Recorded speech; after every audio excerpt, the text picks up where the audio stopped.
Hare Krishna. Thanks for joining. So we'll start with prayers. Namam Vishnu Padaya Krishna Presthaya Bhutale Srimate Bhakti Vedanta Swaminiti Namine Namaste Saraswate Deve Gauravani Pracharine Nirvishesha Shunyavadi Paschatya Deshatarine Jai Shri Krishna Chaitanya Prabhu Nityananda Shri Advaita Gadadhara Shrivasadi Gaur Bhakta Vrinda Hare Krishna, Krishna Krishna, Hare Hare, Hare Rama, Rama Rama, Hare Hare. Om Ajnanatimirandhasya Jnananjanashalakaya Chakshurunmilitam Yena Tasmai Shri Gurave Namaha Vancha Kalpatarubhyascha Kripa Sindubhya Eva Cha Patitanam Pavanebhyo Vaishnavebhyo Namo Namaha अनंत कोटि वैष्णव वृंद की जय जगत गुरु श्रील प्रभुपाद की जय नित गौर प्रेमानंदे हरि हरि बोल Hare Krishna. So till yesterday I think we almost completed half of Uttara Ramayana. Another half I'll complete today. So yesterday we reached the point where Sita Mai, she was 3 months pregnant. I mean, it is not clear which month it is, but at least I'm just assuming because the moment she got to know that she was pregnant, she was carrying the offsprings for Lord Ramachandra. She presented herself before Rama, and even Rama, without like Sita saying anything, he observed the features of Sita, and she said, "It looks like you are carrying." And so he also became very happy. And then he asked, do you have any particular wish? And she said that I wish to visit the hermitages of all the great sages again. I wish to stay in the forest. But if it is not possible, for me to stay for longer period, then at least for one night or for one day and night, I want to go there, visit them, and come back. And then Rama said, sure, tomorrow morning you will go. And meanwhile, he heard, he went to the assembly and he inquired from all his subjects what people are talking about him in both the city and the country. And then they reveal that first they reveal that no, everybody's talking very nice. And Rama pressed. No, then people might be talking both agreeable and disagreeable words. So please tell me both. Then Bhadra came forward and he told that people are talking about this, that Sita Mai was in the house of a Rakshasa for 10 months. And he's so great that he's so merciful that he brought her back. Now we have to view, because of his actions, the actions how the king does, even the citizens have to follow the same way. So we also have to agree to, sometimes if our women in our homes are outside and if they stay somewhere, and then if they come tomorrow, we also have to accept our spouses even if they're impure and all that. So they spoke in a very bad way, like those things. So then Rama heard it. He became very sad, and he asked all the ministers to go away. He gave them the permission to leave. Then after that, he summoned Bharata, Shatrughna, and Lakshmana. They came. They told he told that he ordered Lakshmana, you go and you leave Sita Mai and the outside of the ashram of Valmiki Maharshi. Okay, and he said, again he said, none of you again try to hold me back. I made this decision. And he was weeping when he was talking like that. All along he was weeping. He was very distressed. And Lakshmana and then they were also very distressed. They couldn't speak anything against Rama. because that's how the Rama commanded. It is my order that you do it. So then Lakshmana and Sumantra. Sumantra is a charioteer. So Lakshmana requested Sumantra to get the chariot ready in the morning. So the next day morning, they approached Sita Mai, and Lakshmana was a bit strong. And then he said that Rama ordered us to go to Valmiki Maharshi's ashram. So let's go there. So we have covered all this yesterday, and then he went there, and he went to the banks of the Ganga. It took almost 2 nights and almost 2.5 days to cover the distance. So they went there, and then using a boat they crossed. Lakshmana finally he left Sita Mai near to the ashram, outside the little away from the ashram. And then as he was returning, he was lamenting, crying very hard. And Sita Mai asked, and then he revealed. And Sita Mai also, she wept. So we discussed in the last session. And as mentioned, that actually one may say that this is like an abandoned, Rama abandoned all that. But in a sense, he has not abandoned. The reason being is Valmiki Maharshi is a friend of Dasharath Maharaj, very close friend. Okay, so that is also considered as so Valmiki Maharshi is also considered as a father-in-law for Sita Mai. So it is not different. So maybe in the eyes of all the materialized, it looks like she was abandoned, but basically, if you see a little deeper, it is she took the shelter of the great rishis. Okay, so now after that, after Lakshmana leaving that place, then she was crying, and then Valmiki Maharshi's disciples saw, and they told to Valmiki Maharshi that there's a lady who's who looks like she has been abandoned and she's crying. And Valmiki, with his own power, he understood everything.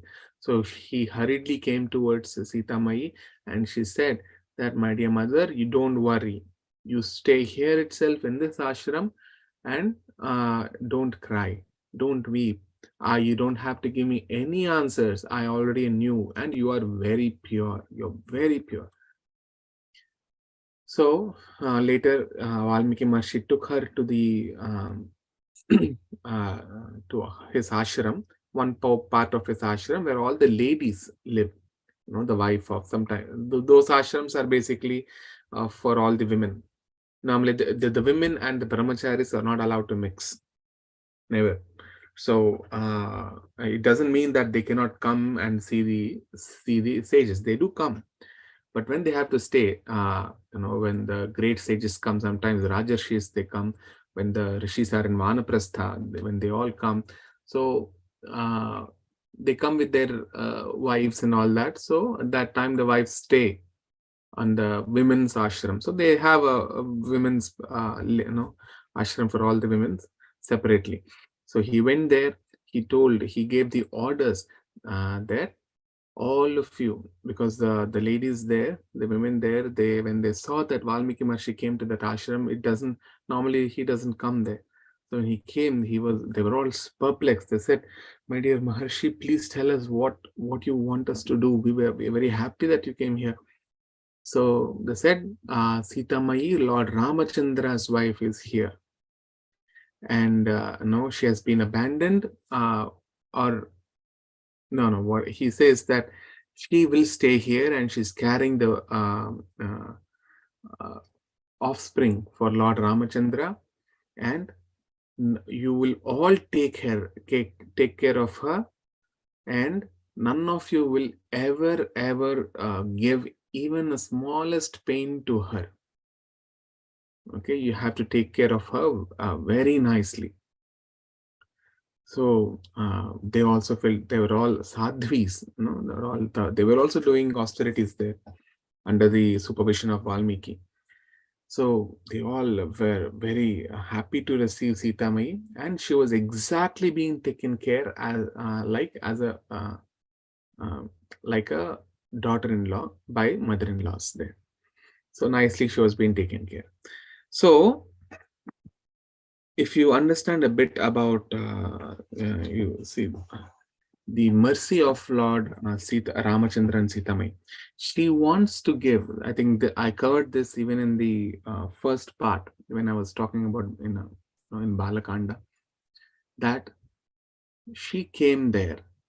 She gave birth to Lavakusha. Okay, they were the first preachers of Ramayana. Okay, normally when a woman is pregnant, they are taken to certain auspicious places, so that any bad omens are there, if any uh, ghosts are haunting her, because that is very common when it is mentioned in Shastras also, that when a woman is pregnant, um normally ghosts haunt her. They do. It brings, that's what brings upon many different kinds of mood swings and all that. So uh, they try to go to auspicious places, at least in their own country or in their own places. They try to go to the ashramas of sages and all that. So it's considered very auspicious. Now you see here, Sitamai is staying, not just visiting for one day or something. She's staying there. So it is highly auspicious. In such a pure atmosphere, she's giving birth to Lord Ramachandra's kids, children, is very auspicious. The reason she came there is so that she can uh, make her, devote herself and her children for the purpose of preaching this Ramayana across. So Lava and Kusha were the first disciples. Uh, they are the first disciples who preached this uh, Ramayana to everyone. Okay. So, anyways, so now she materially, it is shown that she was very comfortable there, but again, uh, she was in complete separation of Lord Ramachandra. So this is the difference between Supreme Lord and ordinary living entities. So to the Supreme Lord, he is absolute. That means he is non-different from his form, original form, from his glories, like from his name, form, paraphernalia, all of that.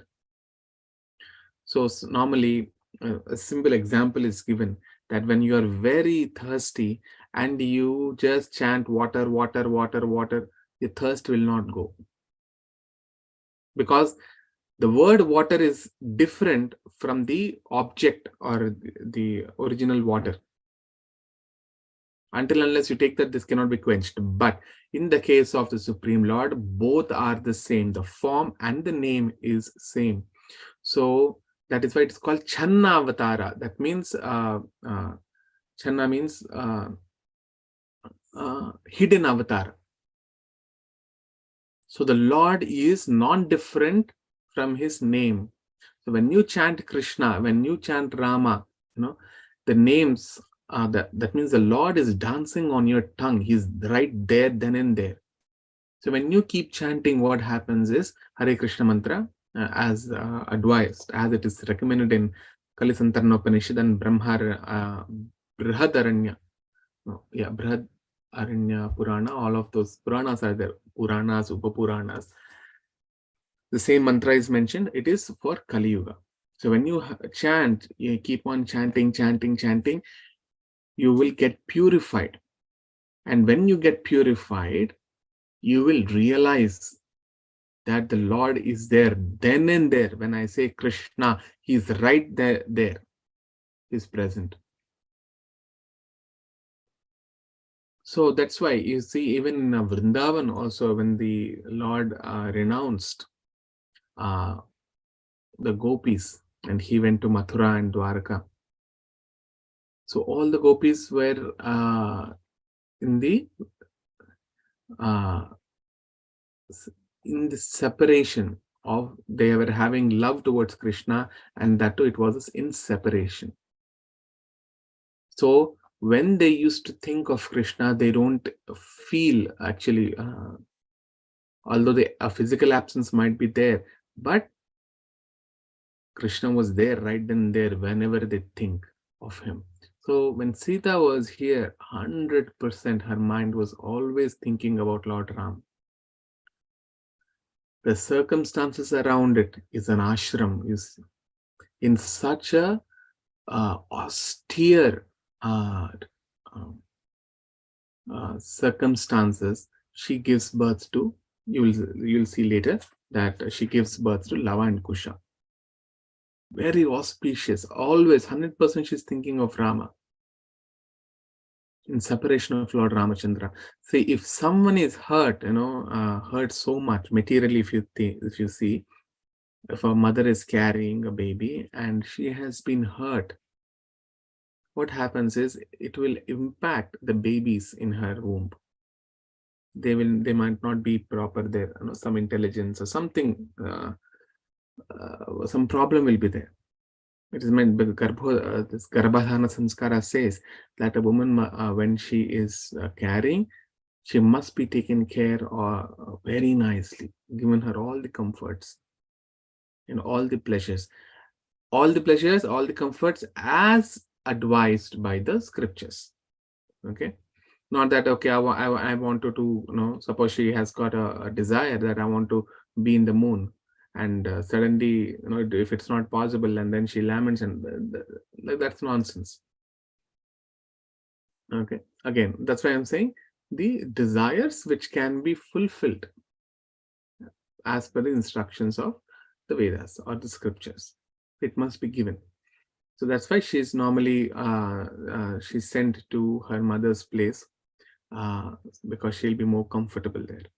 In earlier times, they don't even go to mother's place. They stay there itself, because actually a daughter-in-law is more revered in the house of the husband than her own house.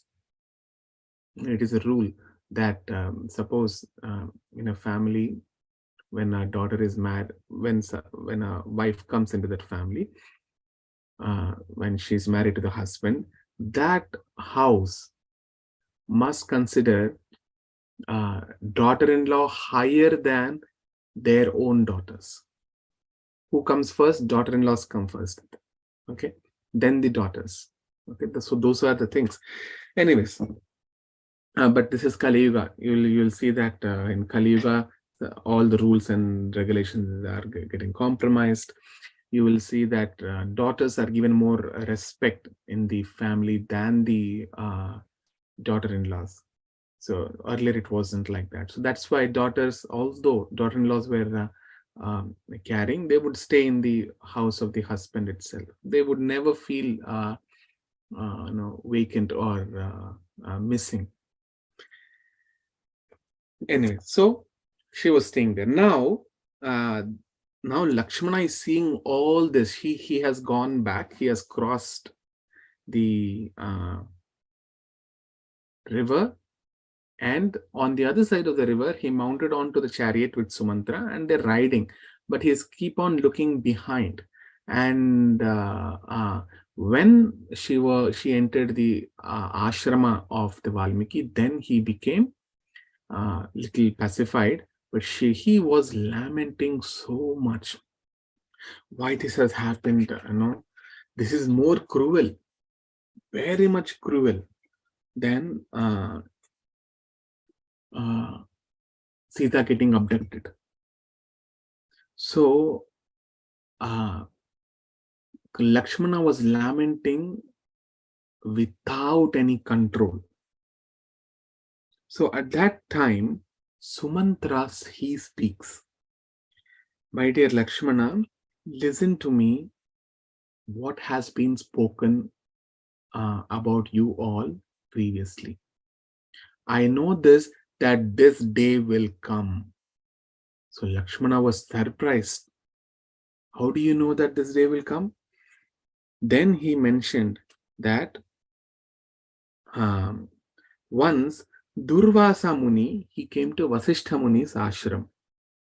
So myself and your father, Dasharatha Maharaj, and other ministers, we all went to Vasishtha Muni's ashram to meet the sage.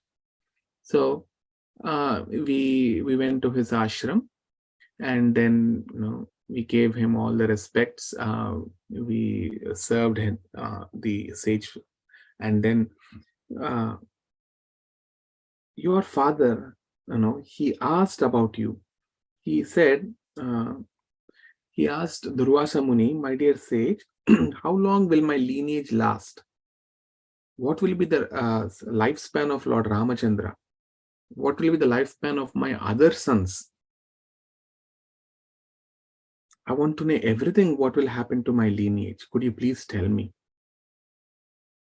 Then Durvasa Muni said, my dear king, your son Rama will rule over Ayodhya for a very long period. It's mentioned, he says that 11,000 years he will be ruling this country.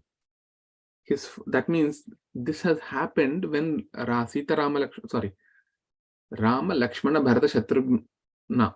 Yeah, they were all young. Okay, so they were just born and they were very young.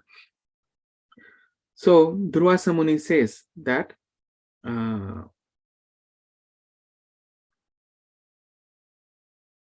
Rama will rule for a very long period and his followers will be very prosperous. But for some reason, Ramachandra will abandon Lakshmana. He might have to abandon even Bharata, Shatrughna, or he first says Lakshmana and Maithili. That means, I think Sita Devi, their marriage was also over.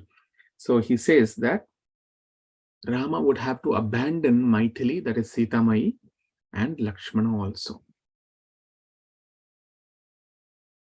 Then after ruling for 11,000 years, Rama will go to Brahma's world, and then from there he'll go back to Vaikuntha. And then Kakutstha, that means same Rama, another's name is Kakutstha, he will establish many royal lineages. Many royal lineages. And he also mentioned that Rama will have 2 sons and all that. So at that time, he gives an account why that they will be separated. So in many versions of Uttara Ramayana, because this Uttara Ramayana has been again part of a lot of destructions because our libraries were all burned. Here and there, we lost few verses. So in different what do you call it, the versions of Uttara Ramayana, we have captured different shlokas. So in one of Uttara Ramayana, we get to know that in the past, what happened? There was a huge war between between actually the demigods and the demons. Okay, so the demigods, they're all like they follow the dharma nicely. They would have here and there some what do you call it, desires. Okay, but mostly their conduct, everything will be as per the rules that are established by Lord Vishnu. So that's why they are called suras, very pious people. And there are other entities who are called asuras. That means who are not pious, who are very demoniac in nature.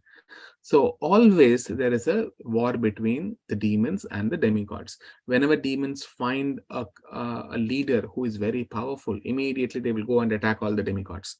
This happens. So when the demons don't have a no powerful leader, and they do a lot of mischievous activities, like how we discussed in the first, I think, 3-4 days of this of Uttara Ramayana, that they would just devour the sages. They will eat away the sages. Okay, sages, they don't commit any offense. They are doing their tapasya. But these asuras, they like the meat of all those sages. Especially, they will hunt for sages. They kill so many sages, and they unnecessarily they create a lot of disturbances. And how we saw Ravana abusing women, and in few instances he raped a few Apsara girls also. So demons means these are their behavior. Okay, unnecessarily demigods will not have a fight, will not wage war against demons. Okay, so you must understand that.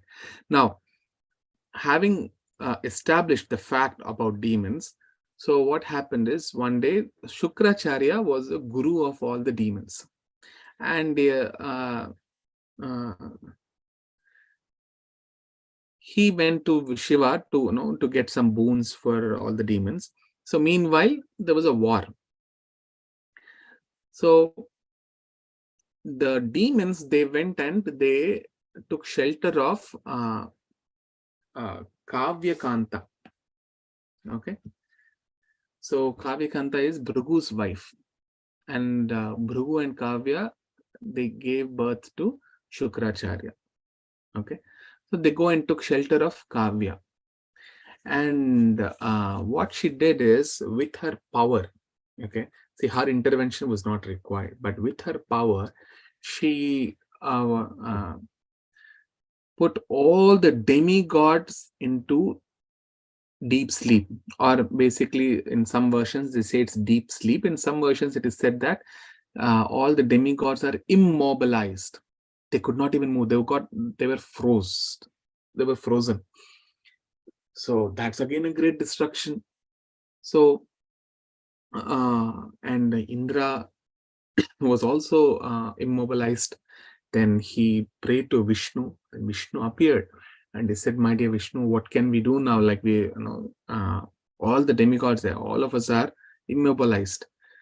Then, with the effect of Vishnu, what happened? The Indra, Vishnu asked, "You enter into my body." So inside the Vishnu's body, Indra was there, and under the shelter of Vishnu, no, Indra was not frozen, or he was not immobilized. So she now Vishnu came to Kavya Kanta. I think her name is.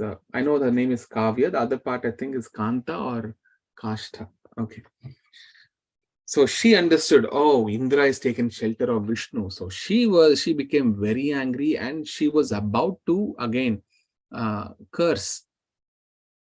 And she said, "I'm going to kill destroy all the demigods." And when that was about to happen, Vishnu, he used his Sudarshana Chakra and cut her head off. So then after that, she fell away, and then all the demigods, they regained their consciousness, and again they defeated the demons and all that. Meanwhile, Bhrigu came there, and then Bhrigu understood, oh, he is already very angry person. So he cursed Vishnu immediately, that for a very long time you will also suffer the pain of separation between you and your wife. And the moment he released that curse, he realized his mistake, and again he fell at his feet. My dear Vishnu, I don't know why I have a curse like this. Please forgive me. He begs, but Vishnu said, "It's fine. I respect you, so I will agree. I'll take care. I'll go through that phase." So that is why when Vishnu again had incarnated as Lord Rama, so he has to spend most of his time in separation of Sita Mai. Okay, so then one may ask, so that means in this separation, who felt most pain? It looks as if Sita Mai was in most pain. No, Lord Ramachandra was even was in greatest pain. Sita Maya was always thinking of Lord Rama. And as I said, the Supreme Lord is what? Absolute. His name is non-different from him. His pastimes are non-different from his form. So you would get association of Lord Rama. She would get association of Lord Rama, even thinking of all those. And she is Lakshmi herself. She knows why she has come there and all that. But Ramachandra was feeling more. He was miserable, actually. So these are all the divine rasas that is very difficult to comprehend. So that is why Krishna says, if one understand my pastimes, what happens to them? That he is eligible to get liberation. So it is not that easy to understand. Now, someone was questioning recently. I was going through certain videos about our Sanatana Dharma. The question came, oh, how your Lord is crying like that. If he's crying, then how he can be God and all that. No, those are different rasas. Why? You can have all different rasas. That means you can laugh, you can play, you can become serious, you can cry and all those, but you don't expect the Lord should have it. If you understand the Bhagavad Gita, it says that we are part and parcel of Supreme Lord. That means whatever qualities we have, the Lord has all those qualities plus extra more qualities he has. And there's a word in Srimad Bhagavatam which is said that asama urdhvam. Asama urdhvam. The Lord is asama urdhvam. Urdhva means there is no one above the Lord. Urdhva means above. Sama means equal. There is no one equal to the Lord and there is no one above the Lord. So he has all the qualities that we have, plus he has more qualities also. Okay, that is Supreme Lord. He can show all different kinds of rasas. So when we say that, oh, how the Lord can do like this, how the Lord can, because even some of my Muslim friends ask the same question, that, oh, how the Lord is unlimited, how you can put him in one deity, all that. Now the answer for that is, yes, the Lord is all pervasive. How will you bring into one? That means you are defining what Lord can do and what Lord cannot do. Since the Lord is all pervasive, he cannot be in this. That means he is conditioned, right? But the Lord is conditionless. There is no limits. He can do everything. There is nothing that he cannot do. He can do everything. So the Shastras are saying, the Lord himself is saying that although, Arjuna asked the same question in Bhagavad Gita 12th chapter, that yes, you have your unmanifested form, which is pervasive, all pervasive, everywhere that energy is there. But meditating on that all energy, how is it possible? So whether your deity form is good or this thing is good, then Krishna says, my deity form is good. My personal form is good. Is better than worshipping my impersonal form, which you cannot do. He is told in that Bhagavad Gita 12th chapter, you cannot concentrate on my impersonal form. That's impossible. It is very strenuous. So he says, Manarda Pancharatra Vidhi, in the scriptures, he says that I enter into the deity form. That is why we do not say idols. Okay. We say deity. There's a difference between idol and deity. Deity means there is a prana inside. It's a consecrated idol. It is a deity. Vigraha, not murti. We don't do murti worship. We do vigraha aradhana. Vigraha means there's a prana inside. So he has already mentioned in the scriptures that I take the form of this Archa Vigraha. That is why Archa Vigrahas are called what? Archavatara, Avatara, incarnations. Not that only we have 10 incarnations. All the Archa Vigrahas are the expansions of the Supreme Lord. They are also avataras. Now there are so many rules and regulations for that, when we say Archavatara. Anyways, coming back to our question. That the Lord was crying. He can do everything. We have all the qualities in minute quantities we have. The Lord has all the same qualities as in infinite capacity. If we cry for some time, he can lament for infinite amount of time. Okay, if he feels happy, he feels unlimited happiness. Little seva we do, he feels so much happy. Oh, you have heard about my, if you're all hearing, he's in your heart. He knows, okay, you all have joined here and you're hearing about him. He feels immense pleasure. So that's why little seva you do to him. That seva, not even like physically, it can be by by hearing Shravanam, Kirtanam, Vishnu, Smaranam. 9 types are there, right? First is Shravanam. You hear about him, then chanting, Kirtanam, then Smaranam, thinking about him. All this is seva. So he feels immense pleasure. Okay. Anyways, so we are all qualitatively one with the Lord. If you are all qualitatively one with the Lord, then the qualities which exist now, which you see here, also exist in the Lord. Otherwise, these qualities cannot exist here. If it is not there in the Lord, the same qualities will not be. It cannot manifest in the material world. If there is no cry there, there will be no cry here. Okay. Anyways, so who Sumantra explains that Durvasa Muni had told this, that Vishnu again will, when during his incarnation, he will have to live, much longer part of his period, and feel the separation of his wife. So then later on they discussed many other things, and then finally Lakshmana was able to contain himself. So Sumantra said, he told that your father told me that, told us that never to reveal this secret to Rama and others and you all. But I think, but I feel now it is a time that this has come into existence. So now Lakshmana also knows that he will also have to be abandoned now. Okay.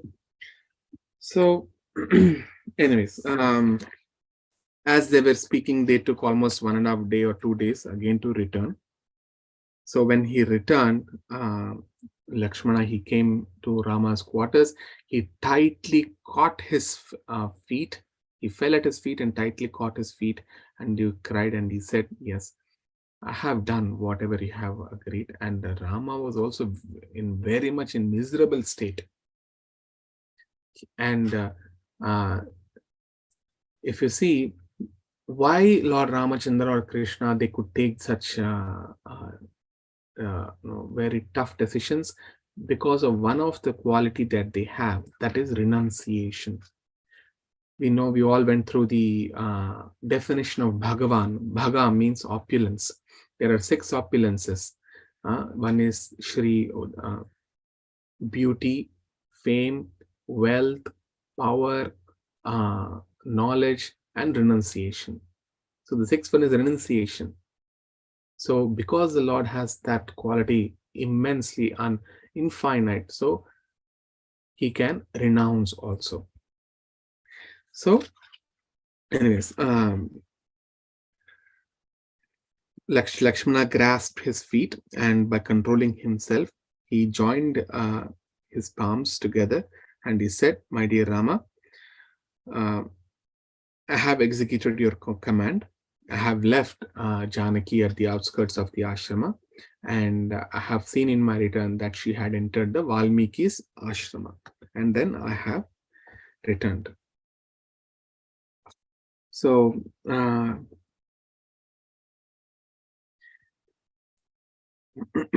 then after some time, what happens is Sumantra, he arrived one day, he arrives at in the assembly and told Raghava, my dear Rama, some sages are waiting for you at the gate.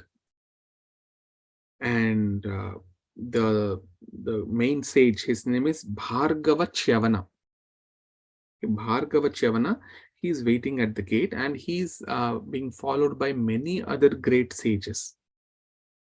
So please let me know if we can allow them. And then Rama said, sure, definitely bring them inside. So all the sages came, and then Rama nicely served them, gave Arghyapadya Achamana, gave Madhuparka and all of that. And then he asked, no, please tell me how I can serve you. As the king, it is my duty to take care of all of your sages. So are you able to perform your the yajnas properly? Do you feel any hindrances? And then they all explain that uh, yes, no, my dear Rama, let me tell you the entire story. They say that earlier in Krita Yuga, there was a strong Daitya. Daitya is one kind of a celestial. So Daityas can be both demigods and the demons. Those species like they call Daityas. Um, if they are very negative, they will all become demons, and then there are some good people also in Daityas. So there was a Daitya. He was his name is Madhu. Okay, the Daitya's name is Madhu, and he's a son of Lola. Okay, he was a very great, auspicious, very pious person. All the Brahmanas used to take refuge under him. He possessed a lot of great qualities. He is very generous to demigods, and he was very devoted to the dharma. He performs very nice dharmic rituals, and he performs or he executes the orders as per the scriptures. So and he performed many austerities. So during his tapasya, one day what happened, Rudra the Shiva, being very pleased with him, he gave him an very extremely radiant trident. Trident means it's Trishulam. Okay, he gave that Trishula, and he said that this Trishula that I'm giving you is superior to mine, my own trident.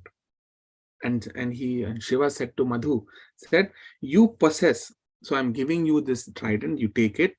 So I'm very greatly delighted with you. So that is why I'm giving you this excellent and auspicious weapon. As long as you do not act against the demigods and the Brahmanas, till that time this trident will remain with you. But if you act in a contrary way, in opposite way, then this trident will come back. It will not stay with you at all. As long as you possess it, you can fight without any anxiety. And this trident will consume the opponent. Okay. And so you don't have to worry about your defeat in any war. But Madhu said, sure, I'm very happy that I got it, but I have another varam. I wanted to ask you for a boon, that could you please extend this trident also in my lineage? That means let this trident pass through my lineage. Then he said, because Shiva knows maybe the lineage may not be in the right direction. They're all Daityas. He's very pious. That's okay. What about his next lineage? May not be. It can be futile. But he said, actually, I don't want to give it, but because of you, you've been so, because of my auspicious favors, your words cannot be futile either. So therefore this trident, the only reason I'll give you, there's one rule, that is the trident will pass on to one of your sons only. So as long as the trident is in the hand of that son, that son cannot be killed by any creature. So Madhu, he obtained this great and extraordinary boon from Shiva, and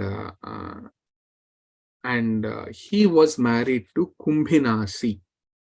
Okay. Kumbhinasi, if you see, if you know who is Kumbhinasi, she is the cousin sister of Ravana. Okay. So, because Kumbhinashi is the daughter of Vishwavasu and Anala. In the first few chapters of Uttara Kanda, we have covered all this. So, the son of Kumbhinasi and Madhu, his name is Lavana. Okay, not Ravana, Lavana. So that's, and since childhood, this Lavana was very evil. He is wicked in his conduct. So Madhu always used to be filled with sorrow, that he used to grieve that his son is not following him at all. And he did not tell him anything. So after leaving the world, when Madhu left his body, he went to Varuna's abode, okay, and he gave Lavanasura. His name itself is like Asura, Lavanasura. He gave this trident to Lavanasura and told him about the boon also. And using that trident, because what did Shiva say? That if you don't act against the demigods and Brahmanas, then this trident will be with you. That is for Madhu. But same thing did not carry for Lavana. So Lavanasura, he used that trident to torment all the three worlds, especially the world of ascetics. So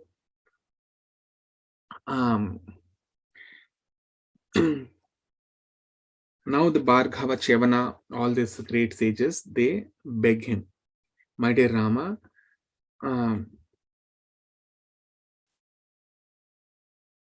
listening about this Lavanasura, please, now that you have heard about him, he's torturing us. So kindly, please, you dispel our fear from him and you protect us. Then Rama joined his palms and said, what does Lavana eat? What is his conduct? Where does he reside? Then the Rishi says, he told how Lavana grown up. Lavana, he eats all creatures. Okay, and he especially consumes the sages. He eats the sages.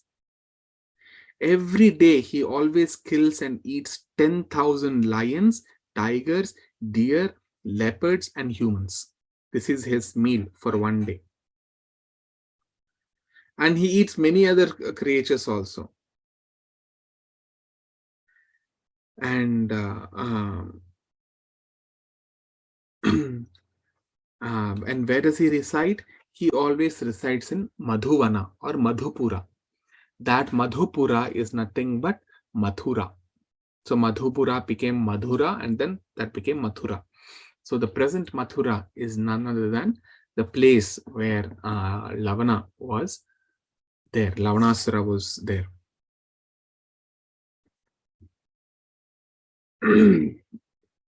So now he summoned Rama, he summoned all his brothers, and he said, now who will go and kill Lavana? Who wants to kill him?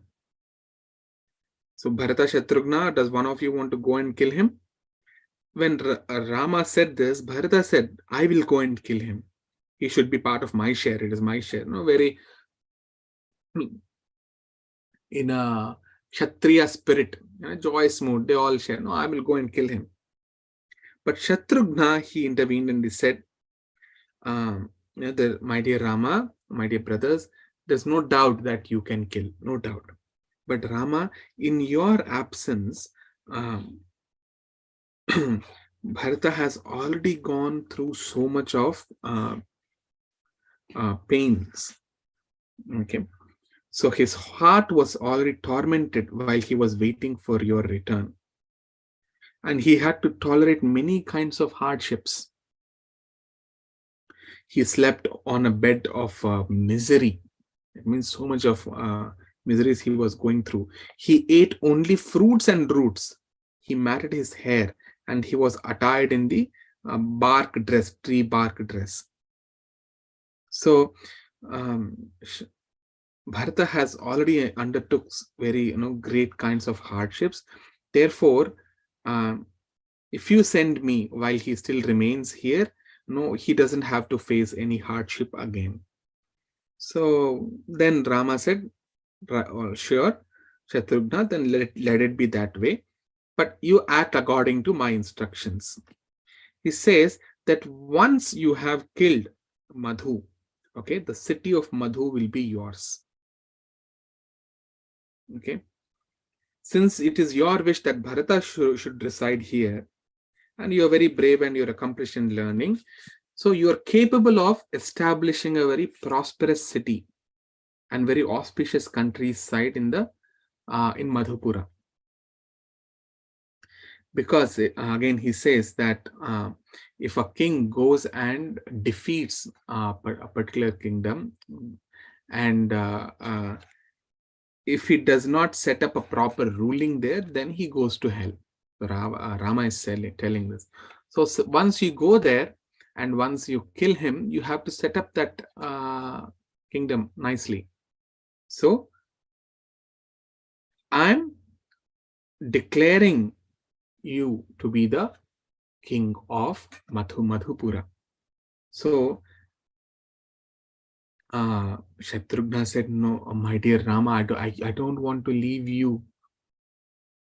the association of you at all. Then Rama said, no. See, it is for the sake of the general public, that you have to take care. Although it is difficult, yes, I also don't want to, leave you all, but you must do it.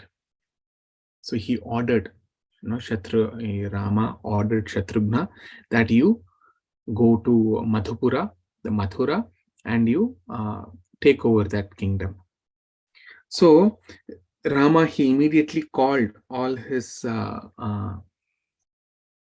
priests, and he consecrated Shatrughna as the king of Mathura. Okay, and he consecrated there, and then he told that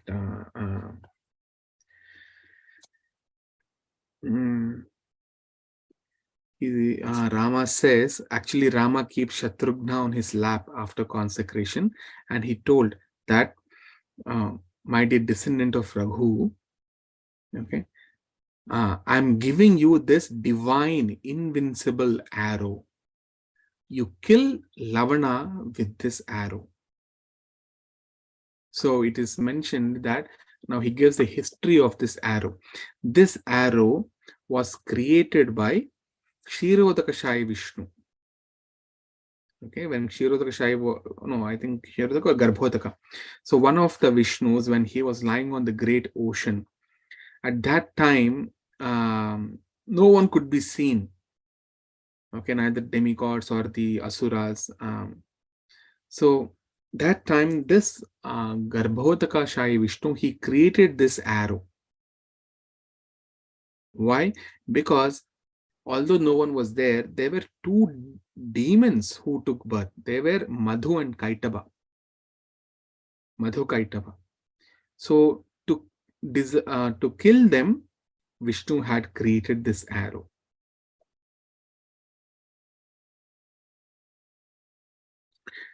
And Shatrughna, actually, when I wanted to kill Ravana, I thought of using this arrow.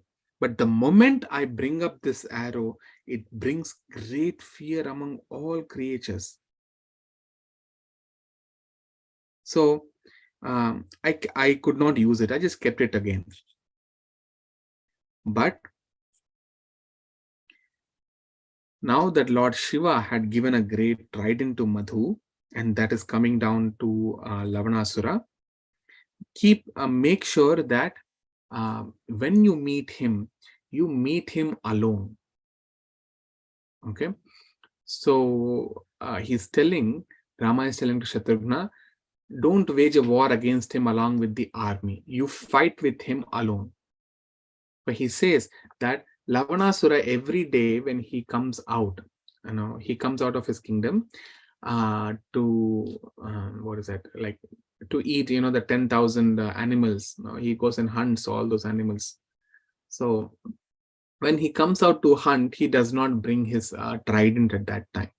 So before even he could return to his fort or to his palace, you capture him, or you demand a command of war with him. You challenge him for a war. Because once the trident comes, then it is difficult to kill him because of the boons that were given by Shiva. So see, it might sound that Lord Vishnu is also succumbed to all those curses or this. No, Lord Vishnu, he is free to do anything. He is not dependent on any other demigods or their boons, but he does it because on the respect of the other demigods. If you have seen, during when I was explaining about the past of Ravana, that when Indra asked, will you go and fight with him? But what did he say? No, I will not fight with him, because if I go, he will be dead. No doubt he'll be dead. Okay. Then that will make the words of Brahma false, because he asked that I should not be killed by any demigods or gods. He asked for gods. So he says, I'm beyond all those these curses and all this, but for the sake of the devotees and for respecting their boons, I conduct my my pastimes in such a way that it doesn't break the boons. So Shiva is the greatest Vaishnava. He's a Parama Vaishnava. Vaishnavanam Yatha Shambhu. He is the greatest Vaishnava. So when he has given the boon, Vishnu will definitely respect him. So he says that when Lavanasura is with trident, he cannot be defeated. Okay, don't defeat him. So he gives all that advice. And then he also says that when you go, you nicely populate that city. So here Rama says that, just a moment, I get that verse.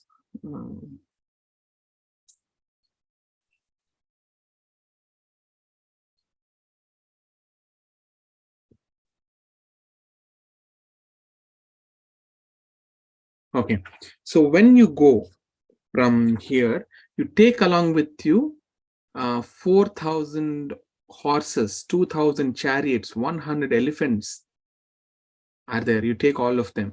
Now there are so many shops in our Ayodhya. Whatever merchandise you require, you take all that kind of merchandise. All those things you take it there, because you need to repopulate that city. You take the dancers and actors along with you. You take 10,000 gold coins, and you take all sufficient quantities of riches and all those things you take. You take all the healthy forces also. So taking all these gifts, you go to Mathura. But when you go towards Mathura, you go alone. No, you don't. Because the army should not get dispersed. Now, army is not this. Forces are not just the army. There are other living, other normal praja also. Citizens are also there. And he said that before this rainy season starts, you have to complete it. Now it's almost the end of the summer, so you have to go fast, and then you have to kill him. So Shatrughna, he took leave of Lord Ramachandra. He circumambulated all his mothers, Kausalya, Sumitra, Kaikeyi, and then he took leave of Lakshmana, Bharata, and he mounted onto the chariot, and Shatrughna also paid obeisances to his priest, and he also got one priest from Ayodhya, because for anywhere he goes, there has to be the Brahmana, Kshatriya, Vaishya, Shudra. All these varnas have to be established. So he got all kinds of people, even Brahmanas also, and then he started his journey. But Shatrughna, he left very quickly, and he alone he left very speedily. So after residing 2 nights on the way, because he from Ayodhya he went westwards. Mathura is on the west of Ayodhya. So after traveling for 2 nights, he reached Valmiki Maharshi's ashram. So he greeted Valmiki Maharshi, and he told all the things that Rama had asked him to do. So Valmiki also nicely gave nice hospitality to Shatrughna, and one moment.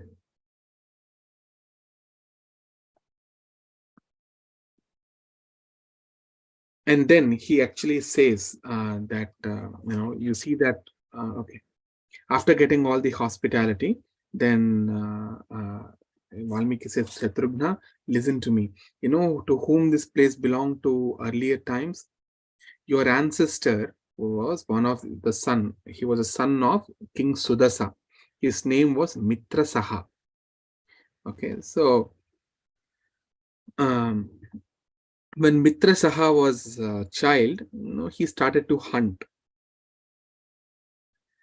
And as he was hunting, they were, he saw two Rakshasas. They were in the form of two tigers. And they were eating, devouring thousands of deers. And still they were not satisfied.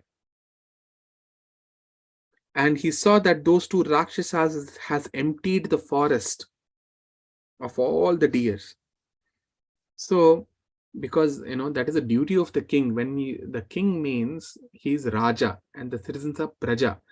Praja are the ones who are being given protection by the king. So if there is an imbalance of the any invasive species in the forest, it is a duty of the king to bring to kill them and bring the balance in the forest also. Not that he is only the king of cities, he is also king of the ant, every living creature of that kingdom. So Mitrasaha became very angry, and he used a large arrow to kill one of them. And now he was about to kill the second Rakshasa, and that Rakshasa he had some power also. So he said, "My dear king, you killed him without him committed any crime." So that is his kind of reason he gives, but that is not true. This is all. See, this is all what Rakshasas do, the demons do. When they commit any offense, it's not a offense. Okay.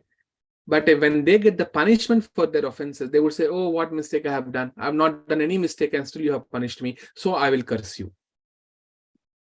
In Ramayana, multiple places this has happened. Because they're also, ascetics, they also does tapasya. They do have some power with them. So he cursed that you will get some reaction to whatever action you have done. And after that, he vanished from that spot. So after some time, Mitrasaha, he became the king. When Sudasa, when his father left the world, he became the king. And this king, he performed great sacrifice near this hermitage.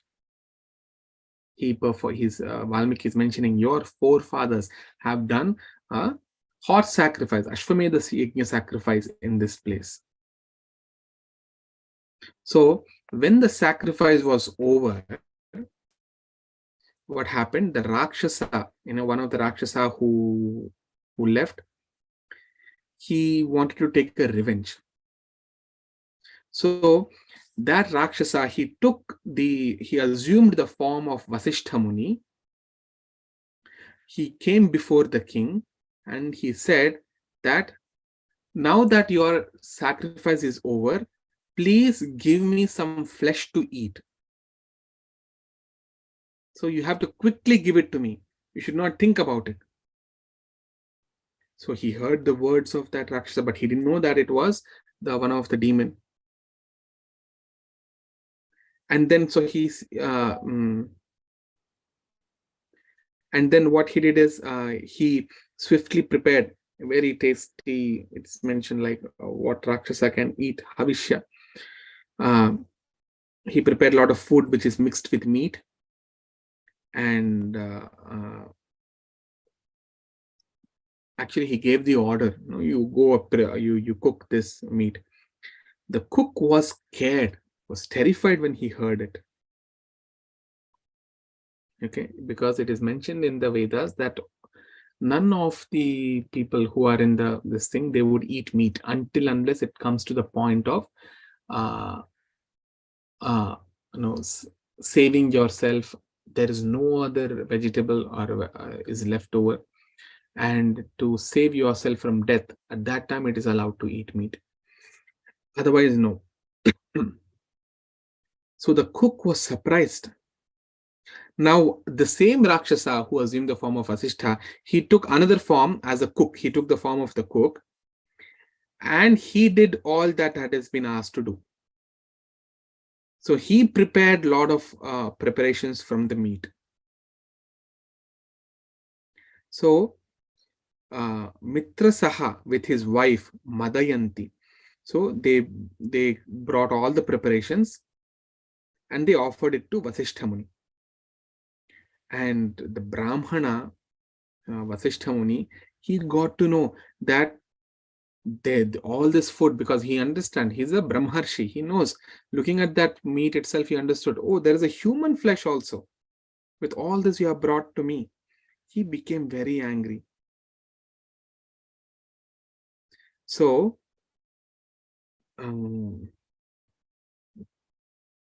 one moment.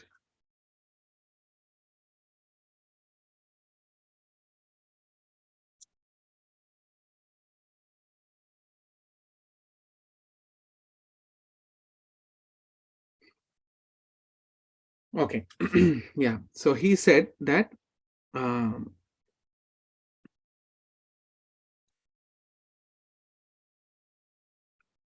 Vasishtha Muni said that since you wish to serve this kind of food to me, there is no doubt that this will be your food. And then they all, then Vasishtha and Mitra Saha and Madayanti, they all begged at his feet, and then they said, this is all what happened. But Vasishtha Muni said that I see, anyway, I spoke these words because I was very angry with you. I cannot make it false, but I'll grant you a boon. The duration of this curse will be for 12 years only. But because of my favors to you, don't worry, you will not remember this past. So for that means he also became one kind of another demon like that for 12 years. And then after that curse was over, he got his kingdom back, and then he started protecting. So it seems there has been another instant of Mitra Saha with Vasishtha Muni. And that's why his name is Kalmashapada. That the story of this goes that again Mitra Saha one time he became angry with Vasishtha Muni himself, and he started to curse. He took some water in his hand and he wants to curse Vasishtha Muni. So and that curse was already invoked into the waters, and Malayanti saw that, his wife saw that, and he said, "How are you serious? How can you curse your own guru?" And immediately she hit the hand of the Mitra Saha who was holding the water, and that water fell at the feet of Mitra Saha, and his feet were completely burnt down. So that is why his name is Kalmasha Pada. Kalmasha was like whose feet is like destroyed. Pada is destroyed. Sorry, Pada is feet. Kalmasha is destroyed. So that's why his another name is Kalmasha Pada. So Valmiki Maharshi, he recounted all these pastimes to Shatrughna. So after that, on the night when Shatrughna entered the ashrama, when he was staying there, Sita Devi was also there in the same ashrama. He knew that very well. But in the Uttara Ramayana, it is not mentioned whether he met Sita Mai or not. Okay, because he, either way, if he met, it is fine. If he didn't meet, also, because if he meets again, he has to undergo so much of pain thinking of it. So, but on the night when Shatrughna came there, Sita Devi, she gave birth to two sons that very night, the twins. She gave birth to twins. So the disciples, the ladies from the women ashram, they came running to Valmiki and told about this news. And they told, please protect her. And this is the darkest of the night, and there are evil demons. So the sage was delighted when he heard, but he took the darbha with him, and he went to the Sita Devi's place and where she gave birth. And using the darbha, he cut the darbha into two parts. The kusha is the top tips of the darbha. So he used the top parts of the darbha grass to protect. He invoked certain mantra into that darbha grass, and he protected the first boy who was born. So he was protected with kusha grass. So that's why Valmiki mentions that he will be called as kusha. Now, whatever the remaining portions of the darbha grass is, that is called lavanam. Lavanam means, again, remaining. So this second boy will be called as lava, because he has been protected by this lava, remaining portions of the darbha grass. So then after that, he gives nice blessings to them, and they were protected in this way at the hands of the Valmiki Maharshi. And then he performed some rituals, some rites to protect them, and he gave them their gotras, their names. And he also pronounced that these two auspicious ones are the sons of Lord Sita and Rama. Again, he declared. So in the middle of the night, Shatrughna also heard it, that Sita Mai gave birth. And he was, he became delighted when he heard. And it is mentioned that actually he went to the cottage and he said that it is a very great fortune. And again, it is not very clear here whether he met Sita Devi, but he was there when Sita Mai was giving birth. So it's not just coincidental. So it is the again, it proves that it's the divine drama or leela, that when Shatrughna died, same night even Kusha and Lava were born. So in higher sense, that means they all are very legitimate sons of Ikshvaku dynasty. Okay, so after next day, Shatrughna, he left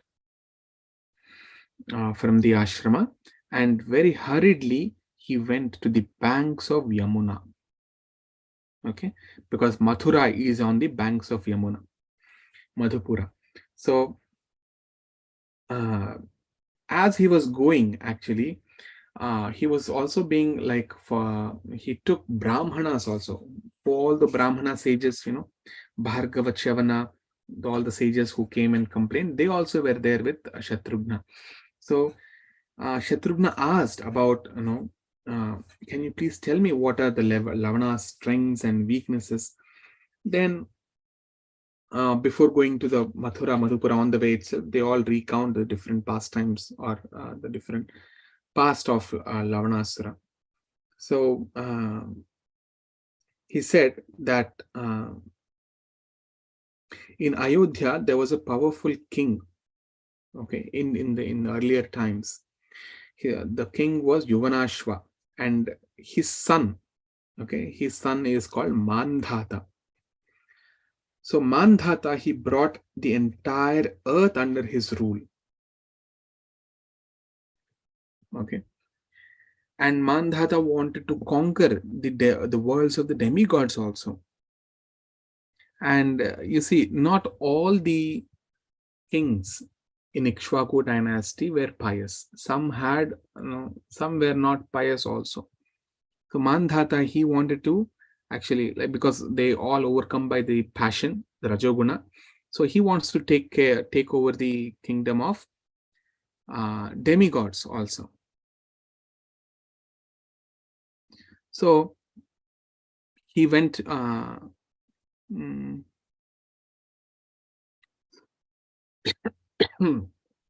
So along with his forces, some of his forces, he went to Indralok. So Indra, he came and he told Mandhata, first of all, you have not been able to become the king of the human world, of the entire earth. So first of all, bring the entire earth under your subjugation. Then you come here. Then we will fight. Then he said, really, I thought the entire earth has been countered by me. So where on the earth is still, till my rule is not counted. Then he said that there is a demon, his name is Lavanasura. So he is Madhu's son. He lives in Madhuvana, Madhupura, and he does not follow your commands.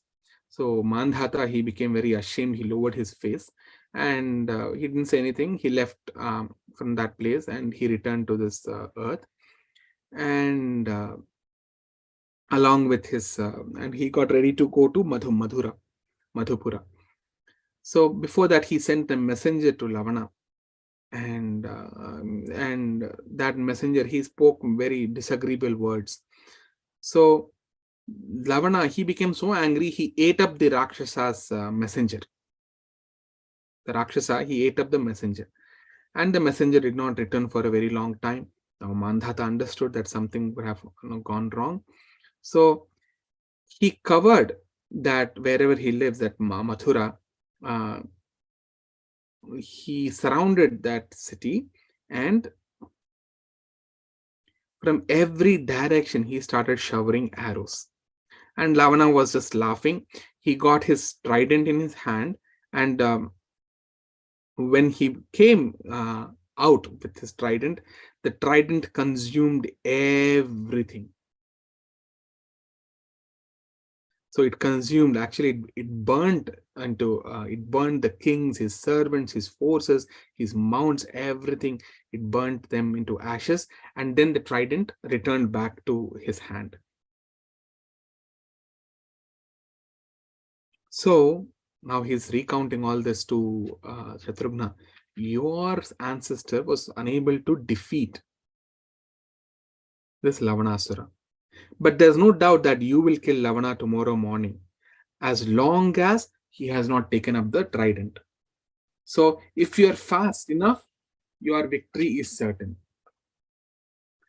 Then Shatrughna heard it, and then he conversed with the Brahmanas, all the sages throughout the night, talking various other subjects. And in the morning, so Shatrughna, after performing all his rituals, morning sadhana, he hurried towards Yamuna, and he stood at the gate of Mathura. Okay, so this Ravana, when he comes, he wakes up, and every day morning he goes out and he likes to hunt. Not that everything is prepared and brought into him. No, he likes to hunt. So he came and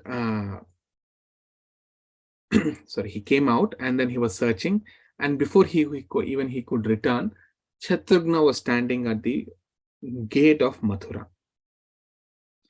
and Shatrughna challenged him for a fight. Then Ravana said, "Why are you acting this way? I have eaten thousands like you. Do you want to die now? And I have not even collected my complete quota of the food. So now you wanted to enter yourself into my mouth on your own." So he was started, laughing, and repeatedly he is laughing, and he is talking to Shatrughna. So Shatrughna was not an ordinary person. So he also became very angry. And Valmiki Maharshi mentioned that there was a race of energy that began to emerge from all over his body. And he said, I want to fight against you right now. I'm Dasharatha's son. I'm Lord Ramachandra's brother. My name is Shatrughna. And I kill all my enemies. I have come here to kill you. So you grant me this duel, this fight. You are enemy to all the creatures. You cannot escape from me today. So then Ravana said, yes, it's a good fortune that you have come here, because Ravana was my brother through my mother's side, like a cousin brothers. So he was slain. He was killed by evil-minded Ravana is saying, But I have pardoned at that time. I ignored the destruction of Ravana's lineage. But in particular, you're coming and you're standing in front of me now. So I will definitely defeat you. You are the worst among men. So like they had some exchanges. And he said, definitely I'll grant you a fight. I'll give you whatever you want. But let me prepare my weapon. So the trident, he didn't get it. So before even he has to get it, he worships the trident nicely, and then he gets the trident. But Shatrughna told him, what, are you so coward? You can't, give me a fight now? Are you dependent on so much things? Any other, without weapons, you can't fight with me? And he said, see, a person, he does not let go of his enemy who has arrived. Even if he happens to be weak, he does not let go of his enemy. Only if a person is a foolish, or if he's weak in his intelligence, then he lets an enemy go. So are you a coward? Then Lavanasura, he was instigated. So he said, wait. Let me give you a duel right now. Today I will struck you with so many arrows. So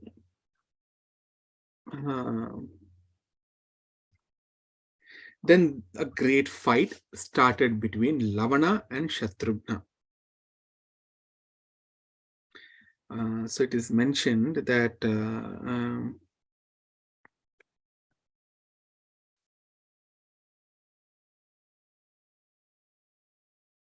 one moment.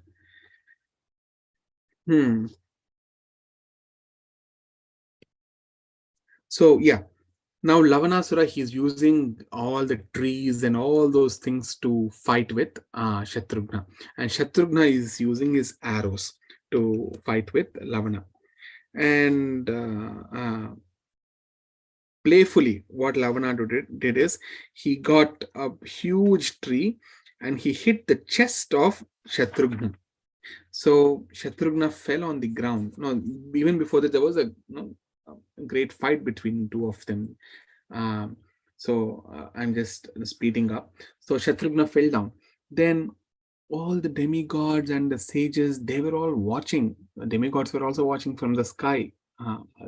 So they all felt, oh, why Shatrughna is left, and they were in complete sorrow. So this is all different rasas that he gives sometimes to his devotees. Even you would see the same kind happening in Vrindavan Leelas. When Krishna was fighting with Kaliya, so at first it assumed like the Kaliya with 10,000 hoods, he had captured Krishna. At that time, all the Vrindavan Vasis, they come and they lament, they couldn't enter into the waters, and they were in full anxiety. So this basically brings about some anxiety into the devotees of, actually it brings out more love and attachment towards Krishna. So anyway, Shatrughna is also, I said, like he's a part of, 1/4 part of Supreme Lord's energy. Basically, we know Vasudeva, Sankarshana, Pradyumna, Aniruddha and Pradyumna. So they all were born as Rama, Lakshmana, Bharata, Shatrughna. So he is also Vishnu Tattva expansion. So he brings about this attachment. So anyway, just for as a Leela, as he seemed to be losing his consciousness. But he regained his consciousness, and then before even Lavana could attack again, he released that arrow that was given by Rama, and that arrow that was created by Vishnu to kill Madhu Kaitabha. The same arrow, he used it and he released it onto the chest of Lavana, and that went and pierced Lavana's heart. It went to the Rasatala, the lower planetary system, and again he came back. It came back to the quiver of Shatrughna. So finally, Lavanasura was killed. So after that, the demigods, Agni, they all showered flowers from the sky onto on Shatrughna, and they all said, "Please ask for a boon. You have done a great help to us." So then Shatrughna said that this Madhupura or Mathura, it has to be populated nicely, and it has to be constructed very nicely. So it is my desire that this place have to be quickly populated and nicely constructed. Then they all said, "Sure, no, don't worry, we will all help you in the construction." So after saying that, the Indra demigods went to heaven, and then they sent their they actually helped Shatrughna again construct a nice city. So it is mentioned that the Mathura was constructed like a half moon, because there is a dent in the river of Yamuna like that. So Mathura was constructed in such a way that it looks like in the shape of a half moon. And it was adorned with very great shops, quadrangles. Earlier it was all empty because of Lavanasura. And now it is beautiful. It is filled with many people, prosperous with many kinds of merchandise. And Shatrughna did everything to make it very wealthy and prosperous. And he resided in that beautiful city for 12 years. And after that 12 years, his mind turned towards Lord Ramachandra's feet. So along with some of his servants and some ministers, he went to Ayodhya. And Rama, when he saw Shatrughna after 12 years, he felt very happy, and he tightly embraced him. And Shatrughna said, "My dear king, I have done everything, just whatever you have asked me to do. I have killed the Lavanasura and have populated that city now. And now I'm no more interested in residing there. Can you please bring me back to your lotus feet?" But Rama said, "No, don't feel bad. Don't grieve in this way, because we have come here as part of the Kshatriyas, so we should not act in this fashion. So dharma of Kshatriyas is to protect all his subjects. So you can come here from time to time. You come here to Ayodhya and you see me, but you have to return to your own city again. There's no doubt that I have a great love towards you, more than my life. But this is the duty, dharma of a Kshatriya. We have to perform, although we don't like it. So this is the greatness of Shatrughna. See, we like to do services, basically any services which we like, But if there are any services which we don't like, it is very difficult to do those services. But now here Shatrughna is doing that. That is why that is the greatest enemy. We do not just in devotion. Devotion is the highest way. Even in material, we like to do what we like to do as per our desires. The same thing comes in even in while doing the services to the Lord. Only the services which we like, we will do for the Lord. That is not the right actual mood of being a servant of the Supreme Lord. We should be able to ready to do anything. So then Shatrughna, then Rama said that after you stay here for 5 nights, and after that, you with your servants and forces, you go back to Mathura. So Shatrughna was distressed, but he said, "Sure, I will do as what you said." Then again, he met all his brothers and mothers, and then he took leave, and then he quickly went to Mathura. So as he was going, also both Bharata and Lakshmana, they followed him for some distance as a respect, and then they returned, and then also Shatrugna, he went to Mathura. Anyways, so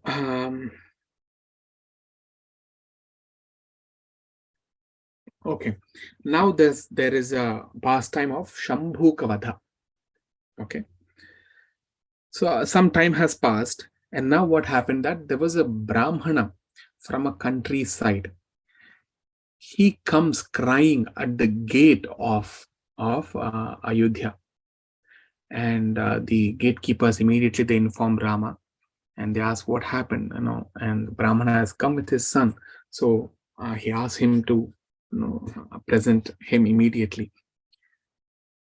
So that Brahmana was holding the dead body of his only child, who was just 5 years, and he was lamenting.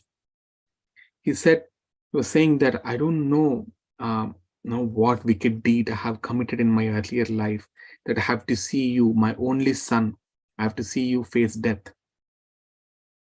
You have not even attained your youth. You're only 5 years old.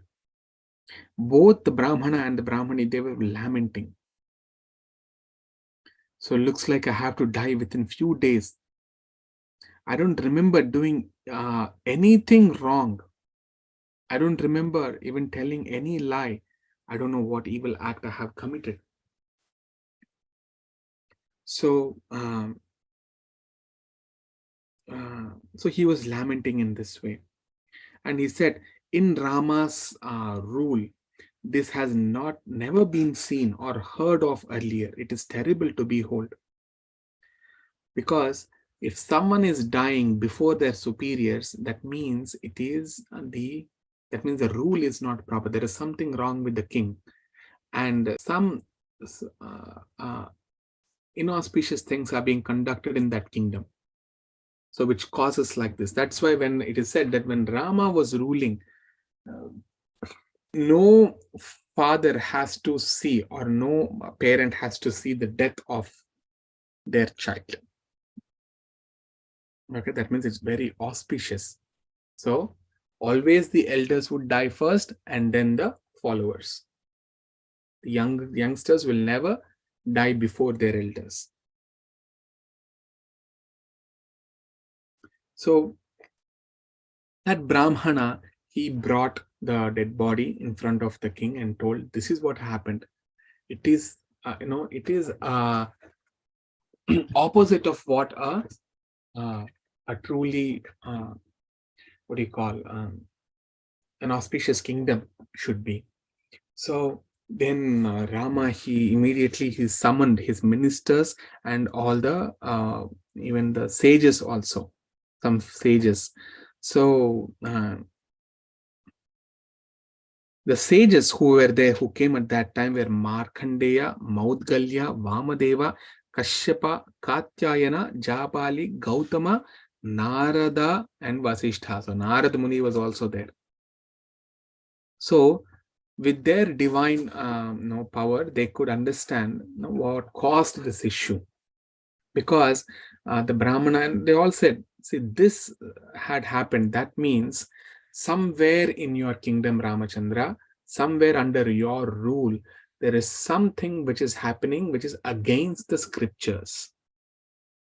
So Narada, he replies, he says, my dear Rama, listen to me, the reason why this child died before his appointed time. So after listening to me, do what must be done. So Rama, earlier in Krita Yuga, it is mentioned, he says that only Brahmanas were doing the tapasya. So someone who was not a Brahmana would never become an ascetic at that time.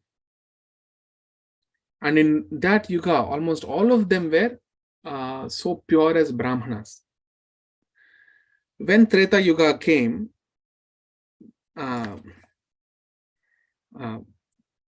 what happened? Kshatriyas were also performing austerities.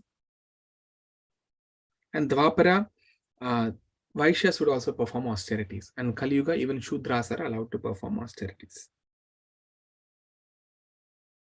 And in each yuga, 1 foot of adharma establishes itself. In Treta Yuga, 1 foot. In Dvapara Yuga, 2 foot. And Kali Yuga, 3 foot of the adharma steps in. And in Kali Yuga, only 1 foot, the cow, it is mentioned in Srimad Bhagavatam, that only 1 foot, the truthfulness is left over. All the other dharmic principles are destroyed. So anyway, so Narada, he explains all this, and he says that somewhere in your kingdom, an evil-minded person, that means a person who has not come to the level of a Brahmana, he is performing in austerities, great austerities. So that is a reason that this person, that this thing has happened today. So you quickly go, you find him, and then you Really good. It's a long time. take How care are of you?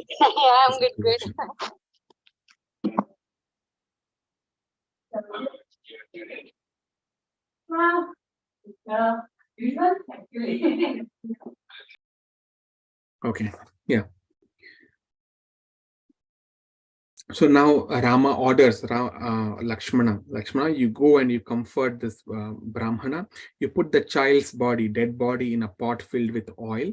Use all the perfumes, extremely expensive oil and fragrances, to preserve the dead body so that it does not decay. And Narada also mentions that once you take care of the situation, automatically this boy will come back to the life. So Rama, he remembers his Pushpaka Viman immediately, and it appears, and he boards, he mounts the Pushpaka Viman, and then he goes first to search in the, first he goes where he headed in the western direction. He searched everywhere, even in the desert, he couldn't find. Then he went to the northern direction, which is covered by Himalayas. Not only this Himalayas, there are Hima means what? Snow. Okay. Him means snow. Alaya means the place of snow. So even North Pole, Arctic, is also considered to be Himalayas, because in some of the scriptures it is mentioned that Himalayas are covered by, on 3 sides or on 4 sides, it is covered by the ocean. So there has to be ocean. We don't have ocean in the present Himalayas. So when we say that kind of Himalaya, it is actually the North Arctic pole. So he went all the way from Ayodhya all the way till the north. He searched everywhere, he couldn't find. Then he went to eastern direction. He searched everywhere, he couldn't find. Then he went to southern direction. So as he went to southern direction, he saw a great lake on the northern slope of Shaivala. Shaivala is one of the peaks of Vindhyachala mountains. So Vindhyachala mountains is basically in the present day where Madhya Pradesh, Maharashtra are there. So Narmada starts from those Vindhya mountains. So he saw a very nice lake there. So near that lake, an ascetic, he was tormenting himself through great austerities. So Rama, he saw a very handsome boy. He was hanging downwards. He was facing downwards. Hanging from a tree branch with the legs, hooked up to the tree branch, and he's hanging down and he's doing austerities there. So he gets down and then he approaches to that person, and he says, "Oh, my dear ascetic, you looks like you're doing great austerity. So who are you? Why are you performing these austerities?" I am Lord Ramachandra. I'm Dasharatha's son. Um, and then that boy says, my name is Shambhuka. No, Shambhuka. So I have been born in the womb of a Shudra, and I'm a Shudra, and I wanted to perform this, fierce austerities. Why? Because I want to go to heaven. In this, my own physical body, I want to go. And I did never spoke any lie, and I want to conquer the world of all the demigods. So when Rama heard this, what happened is Rama, he took his sword and he cut off his head right then and there. So that is because he is performing austerities even before getting qualified, being qualified. So one has to be qualified before he does austerities. Otherwise, it brings in great calamity. That's why Rupa Goswami and other acharyas have mentioned that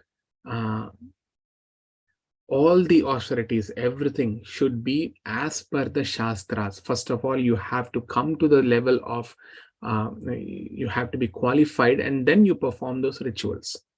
If anyone who does that, Asat Shastram, that means without the evidence of the scriptures, then it will simply cause disturbance in the society. So here, if you see, he died looking at Lord Ramachandra. And yes, his this thing was fulfilled.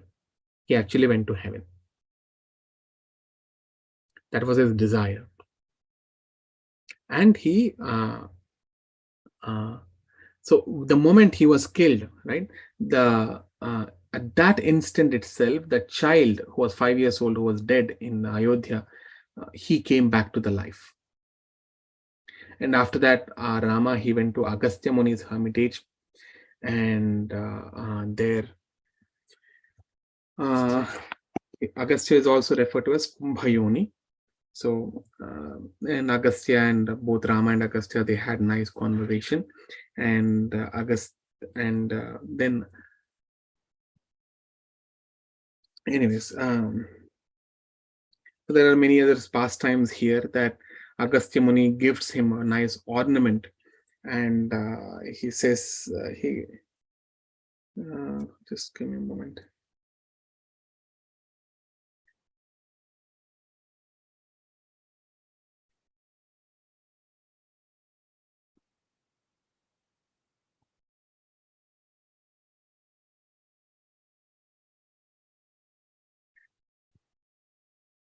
Okay. Yeah, it's a small pastime. I'll try to cover this.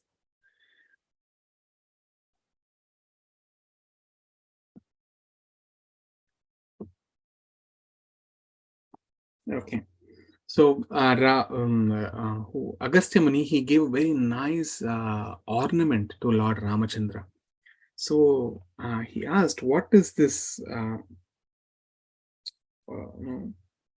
What is this kind of ornament? It is so lustrous and wonderful.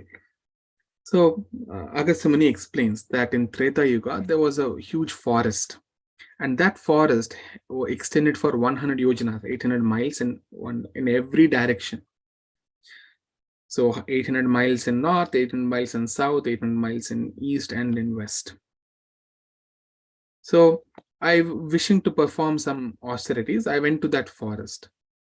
And you can find there were roots and many kinds of trees with pleasant fruits to eat. And then there was a lake there. And that was 1 yojana wide. The lake itself was 1 yojana wide. That means 8 miles wide. It was full of lotuses and water lilies, and it was covered everywhere with nice fragrant flower trees. And the water was very pleasant and extremely tasty. And there was no mud. And it was never agitated. It was full of beautiful birds. So near that lake, there was a large, extraordinary hermitage, and it was very ancient, and it looked very sacred. But there was no inhabitants there. So I went there. I resided there for that summer night, and when in the morning I woke up, I approached the lake. I saw a dead body there, and I saw that dead body was very nicely nourished, as if every day the dead body is eating something, and it was not getting decayed. So I remained there for a while, and then thinking, why this is there, whose body is this on this lake? And within a short while, there was a divine personality, uh, an extremely large vimana, a plane arrived there, and one person, a very divine being, he descended onto the lake, and he started to eat the dead body. So he ate some bits of that flesh, and then he became satisfied. After that, he descended on into the lake, and he touched the waters, and then he mounted onto that vimana.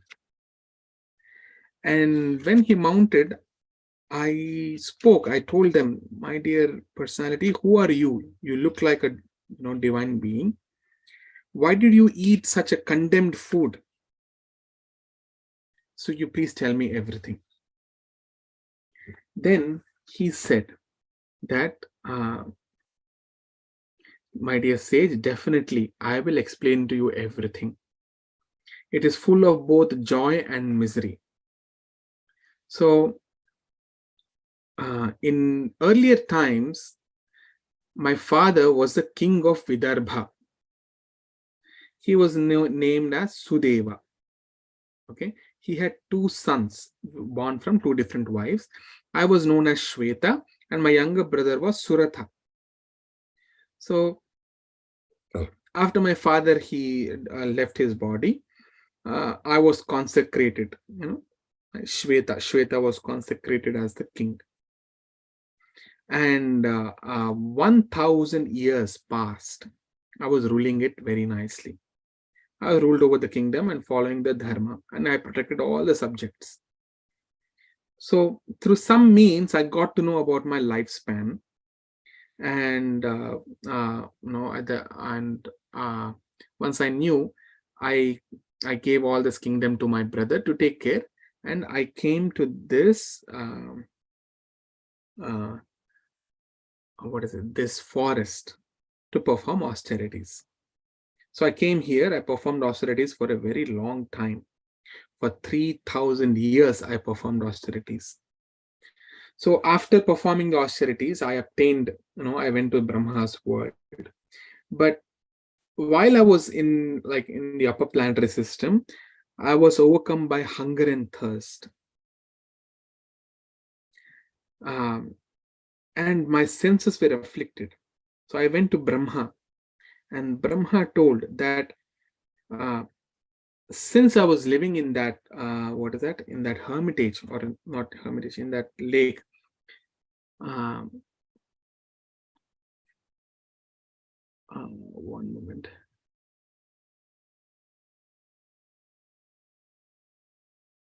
Yeah, Brahma said that you did not give the slightest bit to the creatures who resided in the forest. So that's why we give prasadam, not just we eat, we give it to other living entities. So he says that whatever you, when you did all the austerities, yes, it is great, but you also have to give it to other creatures. You did not give it. So that is why you are going through this thing, this hunger. So then he said, what should I eat? Then he said, your food is your own flesh. You will eat that. Okay. So, but one day there will be Agastya Muni will come. And when he comes, that time you will be removed from you will be relieved from this sin, and you will come back to Brahmalok without any thirst or hunger. So now that he says, Shweta says all this to Agastya Muni, that now, my dear sage, that I have got you, I have been completely relieved from this curse, and I don't have to eat my flesh anymore. So because of the greatness of your, just see that is a power of great sages. Their appearance, their presence will actually even take away our sins. So then Shweta, he presented Agastya Muni with a nice treasures like ornaments and all great ornaments, and that is the ornament which Agastya Muni gave it to Lord Rama. So then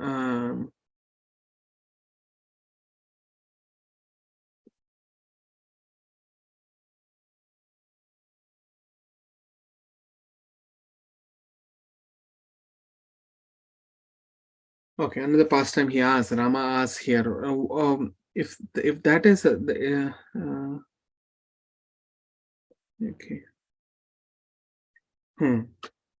Okay.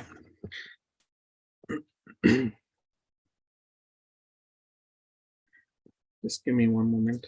I'm trying to see.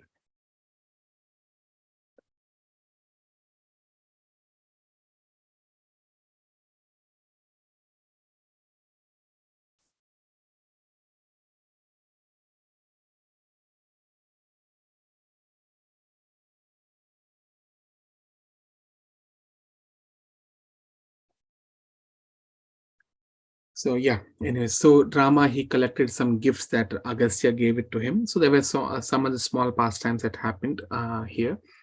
So after that, he comes back to Ayodhya. Okay. So from now on, I think I'll try to finish this little fast. Is he comes back to Ayodhya, and after finishing the task of killing Shambhuka, and Rama says that I have to establish dharma properly across this entire earth. I want to perform Rajasuya Yajna. Then Bharata says that, my dear brother, Rajasuya Yajna, if you perform, that means you have to establish your supremacy across all over the earth. There might be some kings who may not agree with you. Then there'll be a lot of killings. So do you really want to do it? Then Rama said, yes, what you said is right. And then Lakshmana said, but we must do the yajna. Then he recounts so many pastimes of various Ashwamedha yajnas that were done in previously. So there was Ashwamedha yajna done by how when Indra also did an Ashwamedha yajna and he got relieved from killing of a Brahmana, all those things. Lakshmana recounted all the different pastimes of the importance of performing an Ashwamedha Yajna. So then Rama also agreed, yes, we have to perform an Ashwamedha Yajna. And he immediately calls for the sages, his priests, his guru, everyone, they all come, and then he says that I want to perform an Ashwamedha sacrifice. Could you please, plan for a place, and let's executions get started. So they all come, they all come with a place. They finalize a place that is it's called as Naimisha Aranya. They say we can do the sacrifice in Naimisha Aranya, and all the merchandise, whatever things are required, we have to send there. So now Rama, Lakshmana, they arrange for this Ashwamedha sacrifice. So in Balakanda, I have extensively gone in depth how Ashwamedha sacrifice have to be performed. So I'm not repeating the same thing. So similarly, Rama also, he arranges for that. Now, he calls for Vibhishana also, he calls for Sugriva also, everyone he calls. So they all come here and they help in the sacrifice. So they all do. So you see, both the demons, the Nara, that means the humans, and the monkeys. So every kind of creature is helping in in performing some seva to Lord Ramachandra there. So that is the ruling of Lord Supreme Lord. Under his dominion, under his rule, everything will be very satisfied and peaceful. So Vibhishana and his army force, they're all coming, they have come there, and he also invited all his friends to come for the sacrifice. So everyone came there, and this is the time when Valmiki also comes. So in Balakanda, if you remember, that Valmiki's brings, along with Lava and Kusha, they come to Ayodhya, and they come to this place, Naimisharanya, this where this yajna is happening, and then he recounts the Ramayana story. So I'll repeat that again. So Valmiki also gets to know. Now this is almost like 12-13 years have passed since Sita Mai gave birth. So the Lavakusha are 13-14 years age. So they have been completely, nicely, they have been, they learned the Ramayana.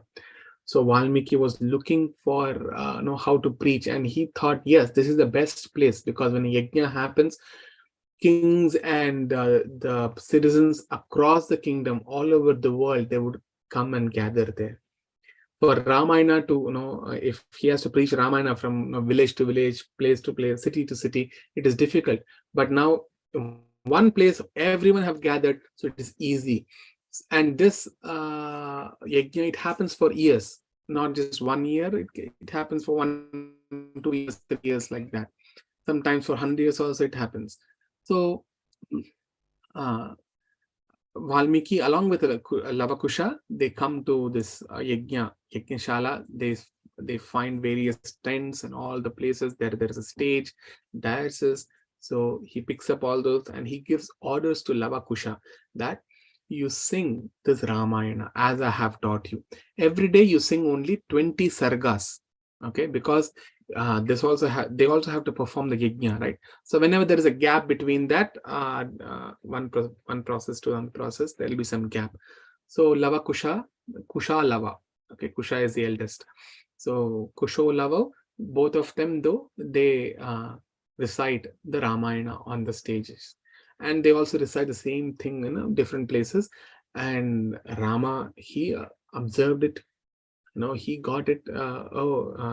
It came into his attention. He loved it. Other people, everybody, they also loved it.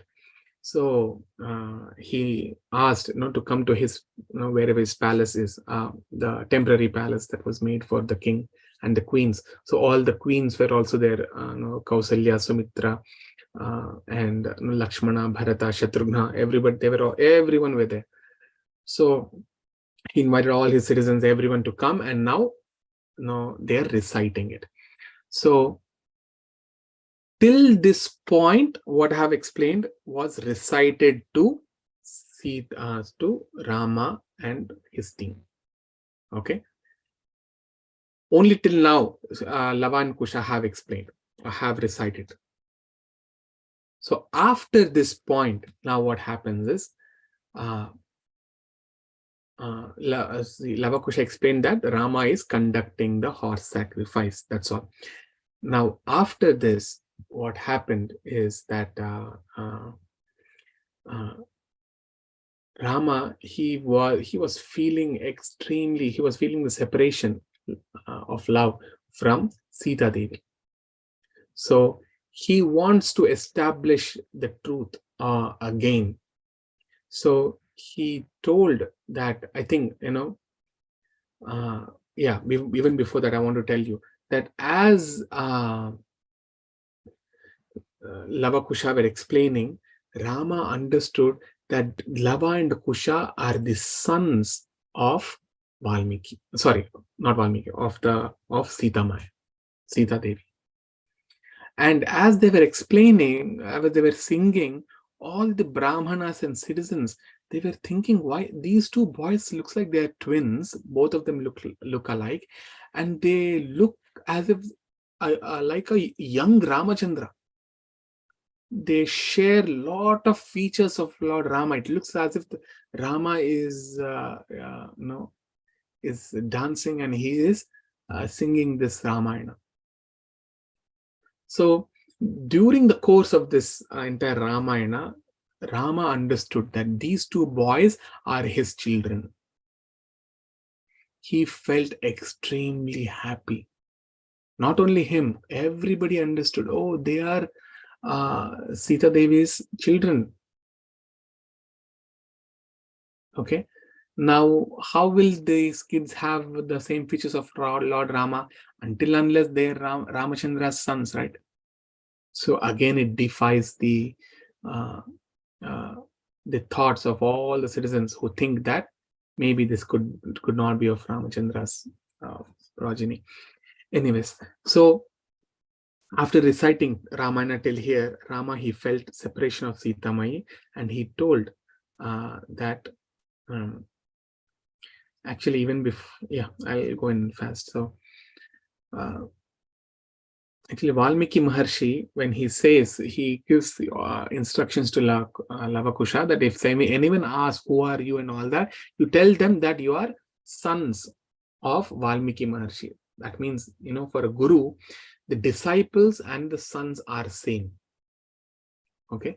So Valmiki Maharshi says that you tell them that you are disciples or the sons of Valmiki, disciples of Valmiki Maharshi, and never ever take any gold coins or anything in return if anyone wants to gift. So that kind of intrigued even Lord Rama and others when they said that you want to gift you all this honor. They didn't agree to it. They rejected. So this kind of created more enthusiasm in Rama and others, to know more about them. Anyways, so Rama told to Lavakusha that please tell to Valmiki that he may present Sita Mai tomorrow into the assembly and again take an oath of her purity. And I want to establish this once and for all. So Lavakusha, they go back to Valmiki Maharshi and explain this what happened. Valmiki Maharshi agreed, yes, immediately I will send it. So Valmiki Maharshi goes, I think he goes back to the ashram and he explains everything to Sita Mai and said the king is ordering us to come back and present. So meanwhile, Ramachandra, he ordered everyone in this kingdom to be present there. All the Rakshasas were there, all the apes, or the bears, monkeys, all the monkeys were there. All the citizens, from all Varnas, they were all there. The Kosala kingdom, entire Kosala kingdom, the nearby kingdoms, their armies, everyone was there. So Valmiki Maharshi mentions that the entire place, that area, looked as if it's a mountain or the plateau of a stone. They couldn't find any place of a grass or a tree. That means everywhere people were populated. On Rama's order, they all came because Rama wants to establish the truth again. So everyone came there. Everyone. And there was a middle arena. That is where she was about to, she is to take the oath. So Valmiki Maharshi started from the ashram. He's going in front. Sita Mai and other servants, Valmiki and his disciples are following him. And behind them, Sita Mai and her, the servants, the ladies from the ashram, they also followed Sita Mai. So Valmiki Maharshi is going in front, Sita Mai at the back. For the first time after 13 or 14 years, they are seeing Sita Devi. Looking at that sight as she was entering into that arena, all alone, terrible, she was crying, like she was also lamenting. She was very shy. And these citizens, they were lamenting, they were saying, Shri Ram ki jai. Some of them are glorifying Rama, some of them are glorifying Sita, some of them are glorifying both Sita and Rama. And only tears were coming out of their eyes. and some of them were feeling ashamed of talking such bad things against Sita. And anyway, so she came there, and Rama said, she addressed Valmiki Maharshi, thank you for bringing her. I would like to establish this, the truth of Sita Devi again. Now, the demigods, they also came, all the sages, the demigods, everyone appeared on the sky. So all the humans and animals and rakshasas are on the ground, and the demigods and the celestial beings, everyone are standing in the sky. Everyone is watching who? Sita Devi. She was very shy. She was bending her head down, and Valmiki Maharshi, in front of all the sages, he started speaking. He said, let me repeat the same thing.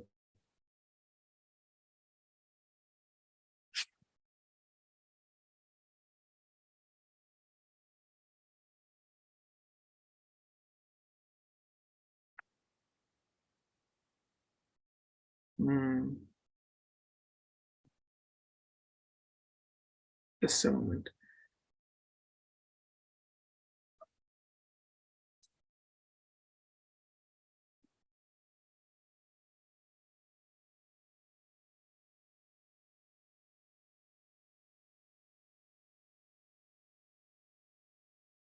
Yeah.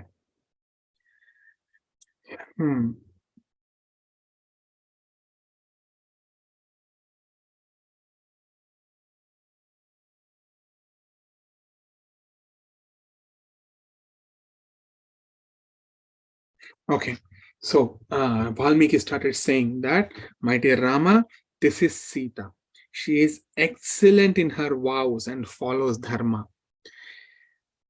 Without having committed a crime, she was abandoned near my hermitage. And that was because because of you heard all those things, people talking in your kingdom. So you should grant your permission now, so that Sita can establish your trust in her. These twins were born as Janaki's sons. These invincible ones, they are your sons, Lord Rama. I'm telling you this truthfully. I am the 10th son of Prachetas, or the descendants of Brahma. I do not remember having even uttered a false, a lie. These are your sons. If I have performed any kind of austerities for thousands of years, whatever I say, let it be, it is true. If I say anything false, then all of this, whatever austerities I have performed, will be fruitless. This Maithili, Janaki, Sita Devi is innocent.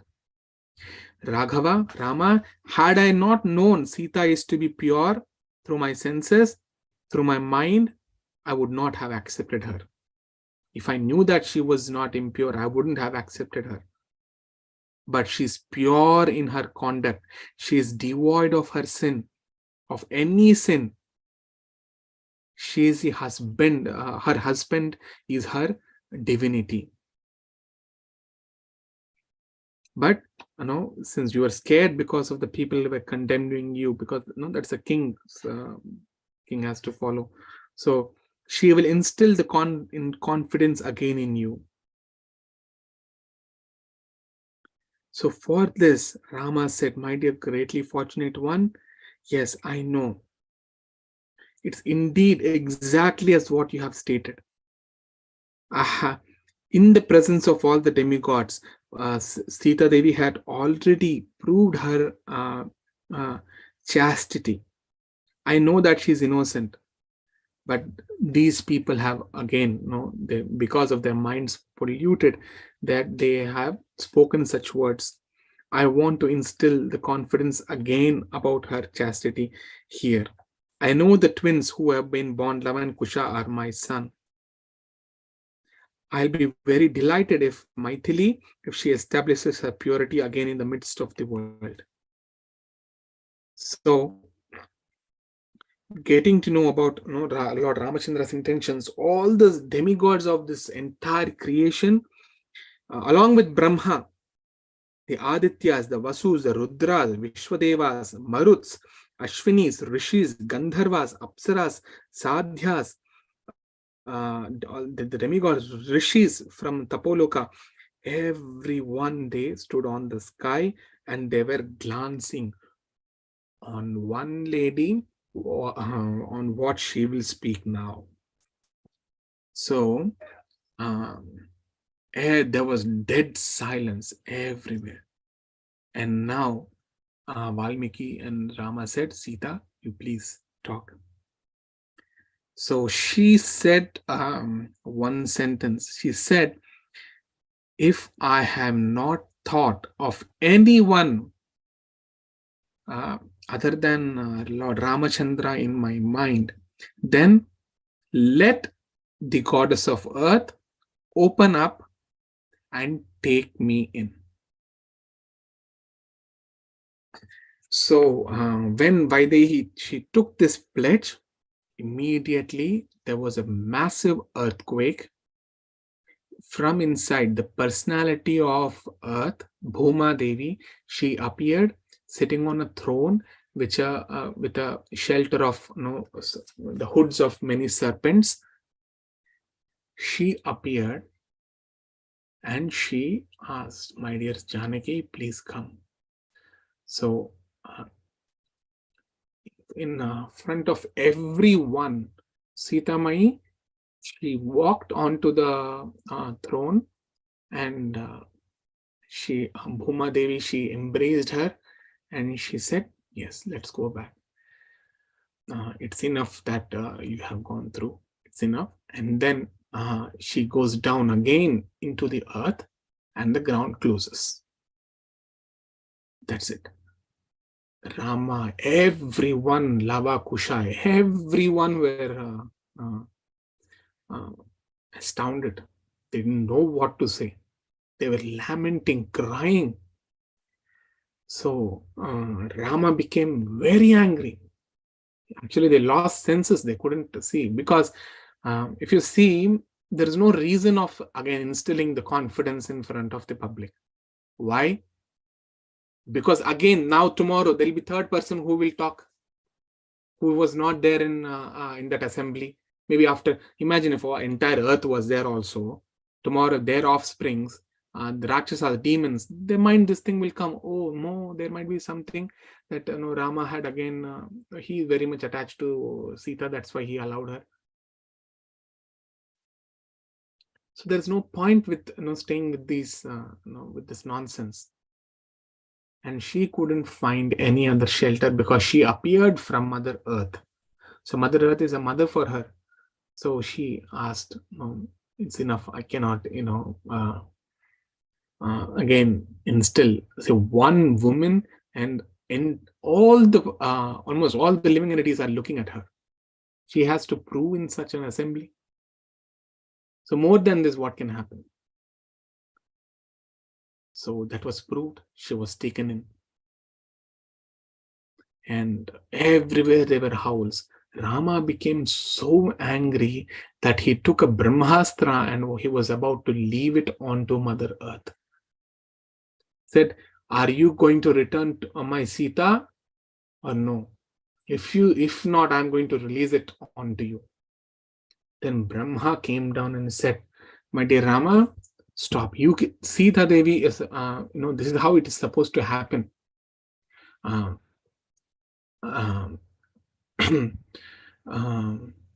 Don't release this Brahmastra on the earth.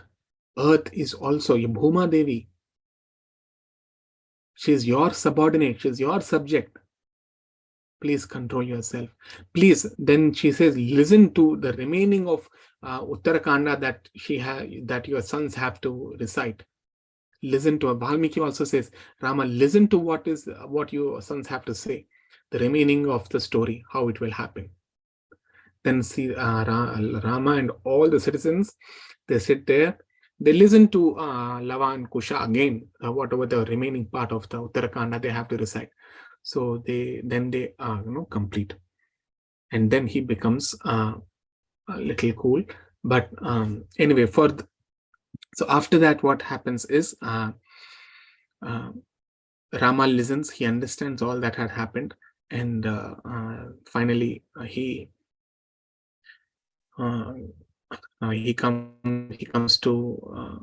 controls his senses, and he rules that kingdom for 11,000 years. And at the end of 11,000 years, what happens is during this he conducts I think 108 or 100 Ashwamedha yajnas. He conducts many other Ashwamedha yajnas, keeping Sita Devi as Sita Devi's golden form of Sita Mai. He kept, and then he used to do the yajna, and he established many royal lineages. He has established, there were many pastimes in between. So he established Bharata's sons also. So Bharata and Bharata's sons, they fight, they have a great war against Gandharvas also. So Lakshmana's sons are established they start one part of the world are given to them. Then obviously Mathura, and the Mathura was split into two. One portion was given to the eldest son of Shatrughna, other was given to the second son of Shatrughna. Like that, each of them had two sons, and there were many lineages which started with their sons. Royal lineages started.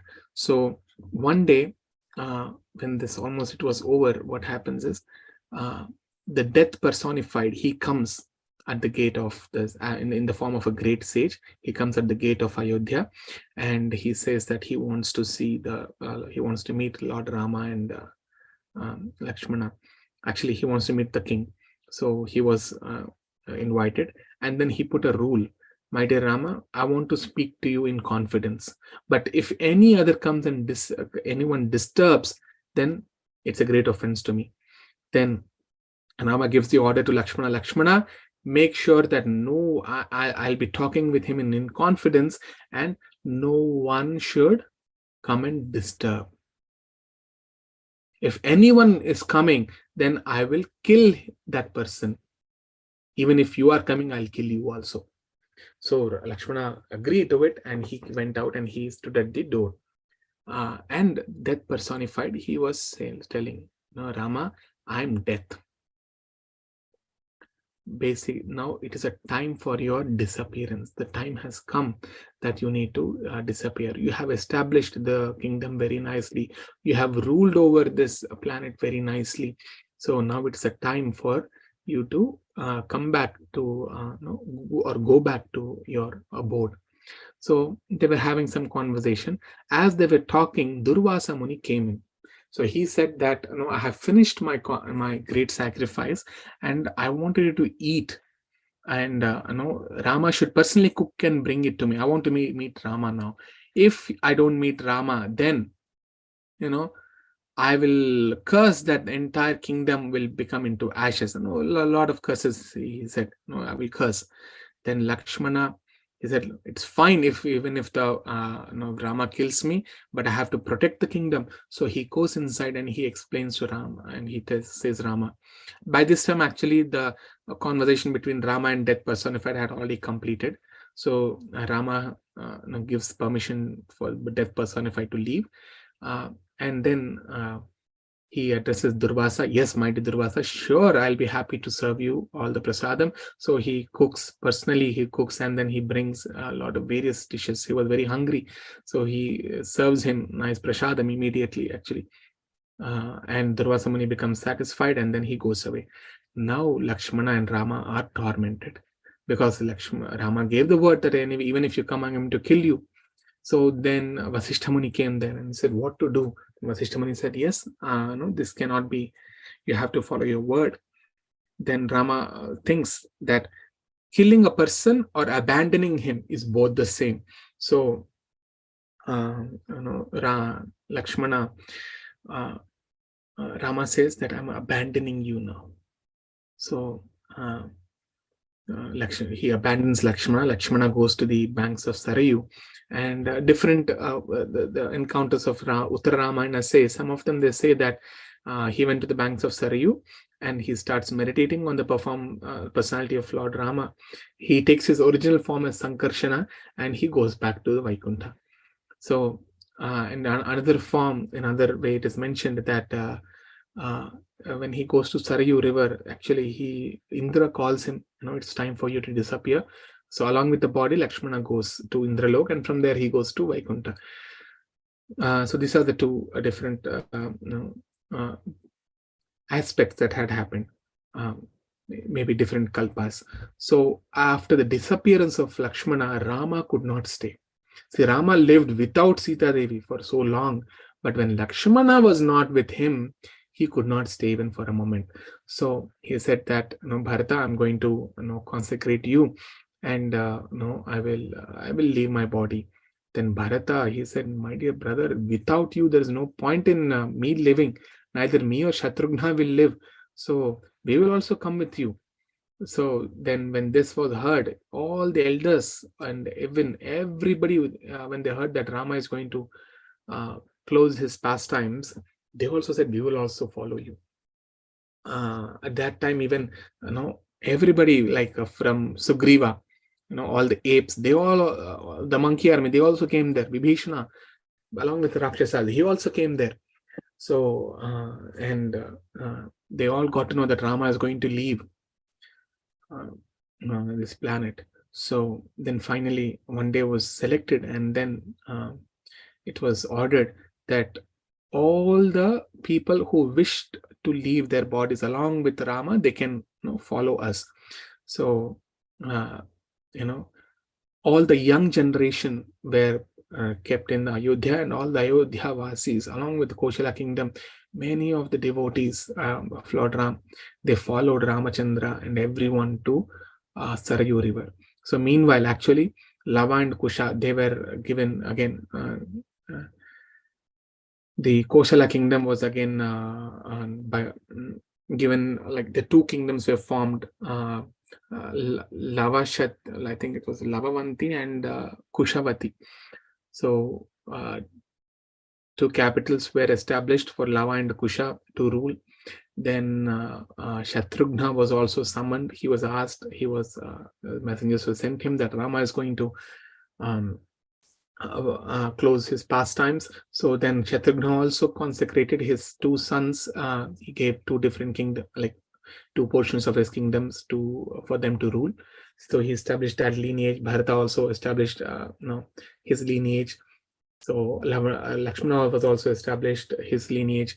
So lineage in the sense the same Ikshvaku dynasty. So after consecrating all of their children, so Rama, so even before this has happened, actually, Kausalya, Sumitra, and Kaikeyi, they also leave their bodies. I think after much before this incident had taken place, so they leave their bodies and they go to heaven and they stay with Dasharatha Maharaj there. So after that, now this point, at the end point, what happens is Rama, monkeys, Rakshasas, everyone who wish to go along with Rama, they come to on the banks of the Sarayu river. So you see the scene. The planes are there. Planes are waiting on the top of the Sarayu river to take back all the devotees.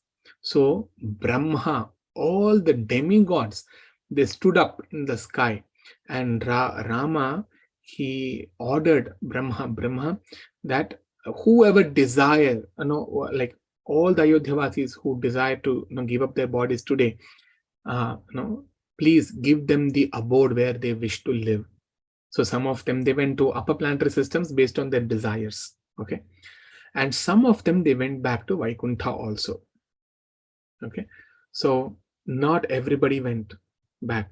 So, and Rama actually ordered that, for all these people, you can make another planetary systems where, they can enjoy for millions and millions of years. So, Uttara Ramayana mentions that, I think the place, what is that mentioned?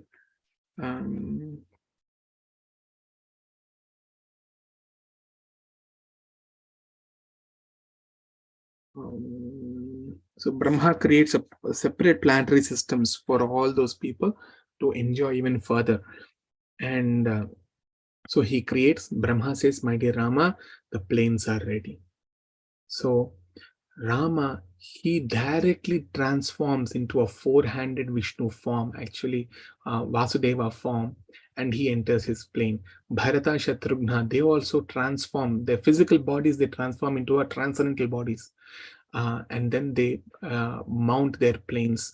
And as they mount the planes, all the Vayodhyavasis and everyone, at that time, actually, he says, Sugriva and others, you all want to wish to come, because Brahma says that all of you who have taken, who have taken birth in the bodies of the apes, of the monkeys, you're all the energies of demigods. So you also all close your pastimes now. So all the demigods have also taken birth, right?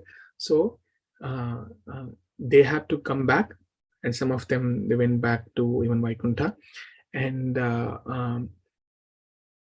Hanuman was still there. So Hanuman, Rama said that it is your wish that you want to stay as long as this Ramayana is being chanted across. So you will, as per your wish, you will always live as long as Ramayana is spoken.